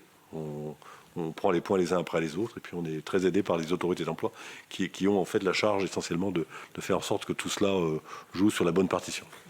Logistique, c'est stratégique. Alors, Monsieur le ministre, vous aviez encore une présentation. Juste pour dire qu'à la fin, nous avons modernisé le ministère de l'Intérieur à l'occasion de cela, puisque nous avons renouvelé tous les COD, les centres de crise des départements, et nous avons une nouvelle cellule interministérielle qui va justement gérer l'ensemble des questions de sécurité et des JO, qu'on a commencé à enclencher par la Coupe du Monde de rugby, ça s'est bien passé, et qui trouvera son point d'orgue là, qui va créer un héritage aussi pour le ministère de l'Intérieur pour la suite, pour les autres grands événements, les autres événements ministère de l'Intérieur. Et je voudrais dire d'ailleurs à Madame Canaillé que les choses sont très claires en ce qui concerne la sécurité. L'autorité, c'est le ministre de l'Intérieur qui prend les décisions avant, pendant la cérémonie, pendant les événements sportifs. Alors ensuite, il y a des organes déconcentrés, notamment le préfet de police qui a un rôle stratégique parce qu'il a notamment la main sur une partie des problèmes de transport en cas de crise. Mais je voudrais quand même relayer le fait que c'est quand même très interministériel, puisque avec les questions de sécurité, le cyber étant encore une fois à côté, puisque c'est le GDSN et l'ANSSI, mais les questions de transport sont essentielles dans notre dispositif, puisqu'on voit bien que dans les grands événements, quels qu'ils soient, la question des transports est en lien avec la sécurité, de gestion de flux, de gestion de foule. Et donc d'ailleurs, tous les personnes qu'on rencontre, qui ont organisé des Jeux Olympiques ou des grands événements, disent voilà le sujet principal, désormais après le cyber, qui est quand même désormais une menace évidente, c'est le transport. Voilà. Madame de La Gontrie, la dernière question peut-être. Absolument, Monsieur le Chailloux, Président. J'ai évoqué tout à l'heure l'utilité, pour que les choses se passent le mieux possible, de prévoir une zone de guillemets manifestation tranquille, pacifique, enfin on l'appelle comme on veut, comme ça avait été fait pour les COP ou pour les G20 ou G7. Vous n'avez pas indiqué si c'était prévu. Voilà. Je comprends au signe de la main que fait le préfet de police que c'est sans doute envisagé. C'est absolument, je n'ai pas encore parlé à Monsieur le ministre, mais je ne manquerai pas de le faire. On réfléchit effectivement à un endroit qui pourrait être un endroit où nous concentrerions, à condition qu'elles soient compatibles, les manifestations qui seraient déclarées. Voilà, on fera des propositions au ministre, mais on y a pensé, on y réfléchit. Monsieur Chailloux. Ce sera le cas en province aussi. Monsieur Chailloux, puis Madame Narassigan. Oui, Monsieur le Président, Monsieur le Ministre, peut-être d'abord saluer l'ensemble de l'engagement que nous venons de voir, parce que, et là je vais dire en tant que nouveau parlementaire, je suis vraiment impressionné par ce que ça représente, et donc vraiment bravo et félicitations pour avoir échangé récemment avec le DIPN de mon département, donc le Loiret à Orléans. Je sais aussi ce que ça représente, voilà, l'angoisse chez nous c'est à peu près 70 personnels, m'a-t-il dit. Ça va peser lourdement, et après aussi en termes de gestion. Donc, et je veux aussi témoigner, ça a été dit, de la façon dont les mesures, notamment s'agissant des primes, sont appréciées. Je crois que ça contribue aussi à faciliter un certain nombre de décisions, même si ça ne va pas être simple à gérer, et notamment sur l'après, les congés, etc. Donc vraiment, je voulais le saluer.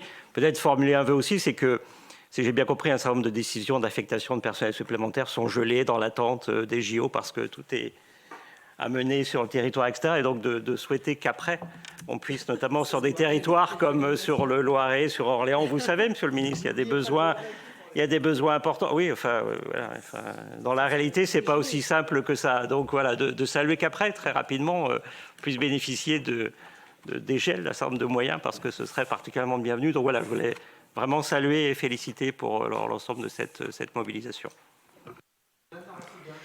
Oui, une petite demande de précision. Merci beaucoup pour cette présentation. Alors moi, je suis en Seine-Saint-Denis, donc j'ai la chance d'être régulièrement aussi briefée par le COJO et puis le préfet de la Seine-Saint-Denis sur l'évolution des dispositifs. Mais vous aviez parlé des sites, des autres sites, enfin des sites sportifs, évidemment, il y en a plusieurs en Seine-Saint-Denis, mais aussi des fan zones. Vous avez évoqué celle de Paris.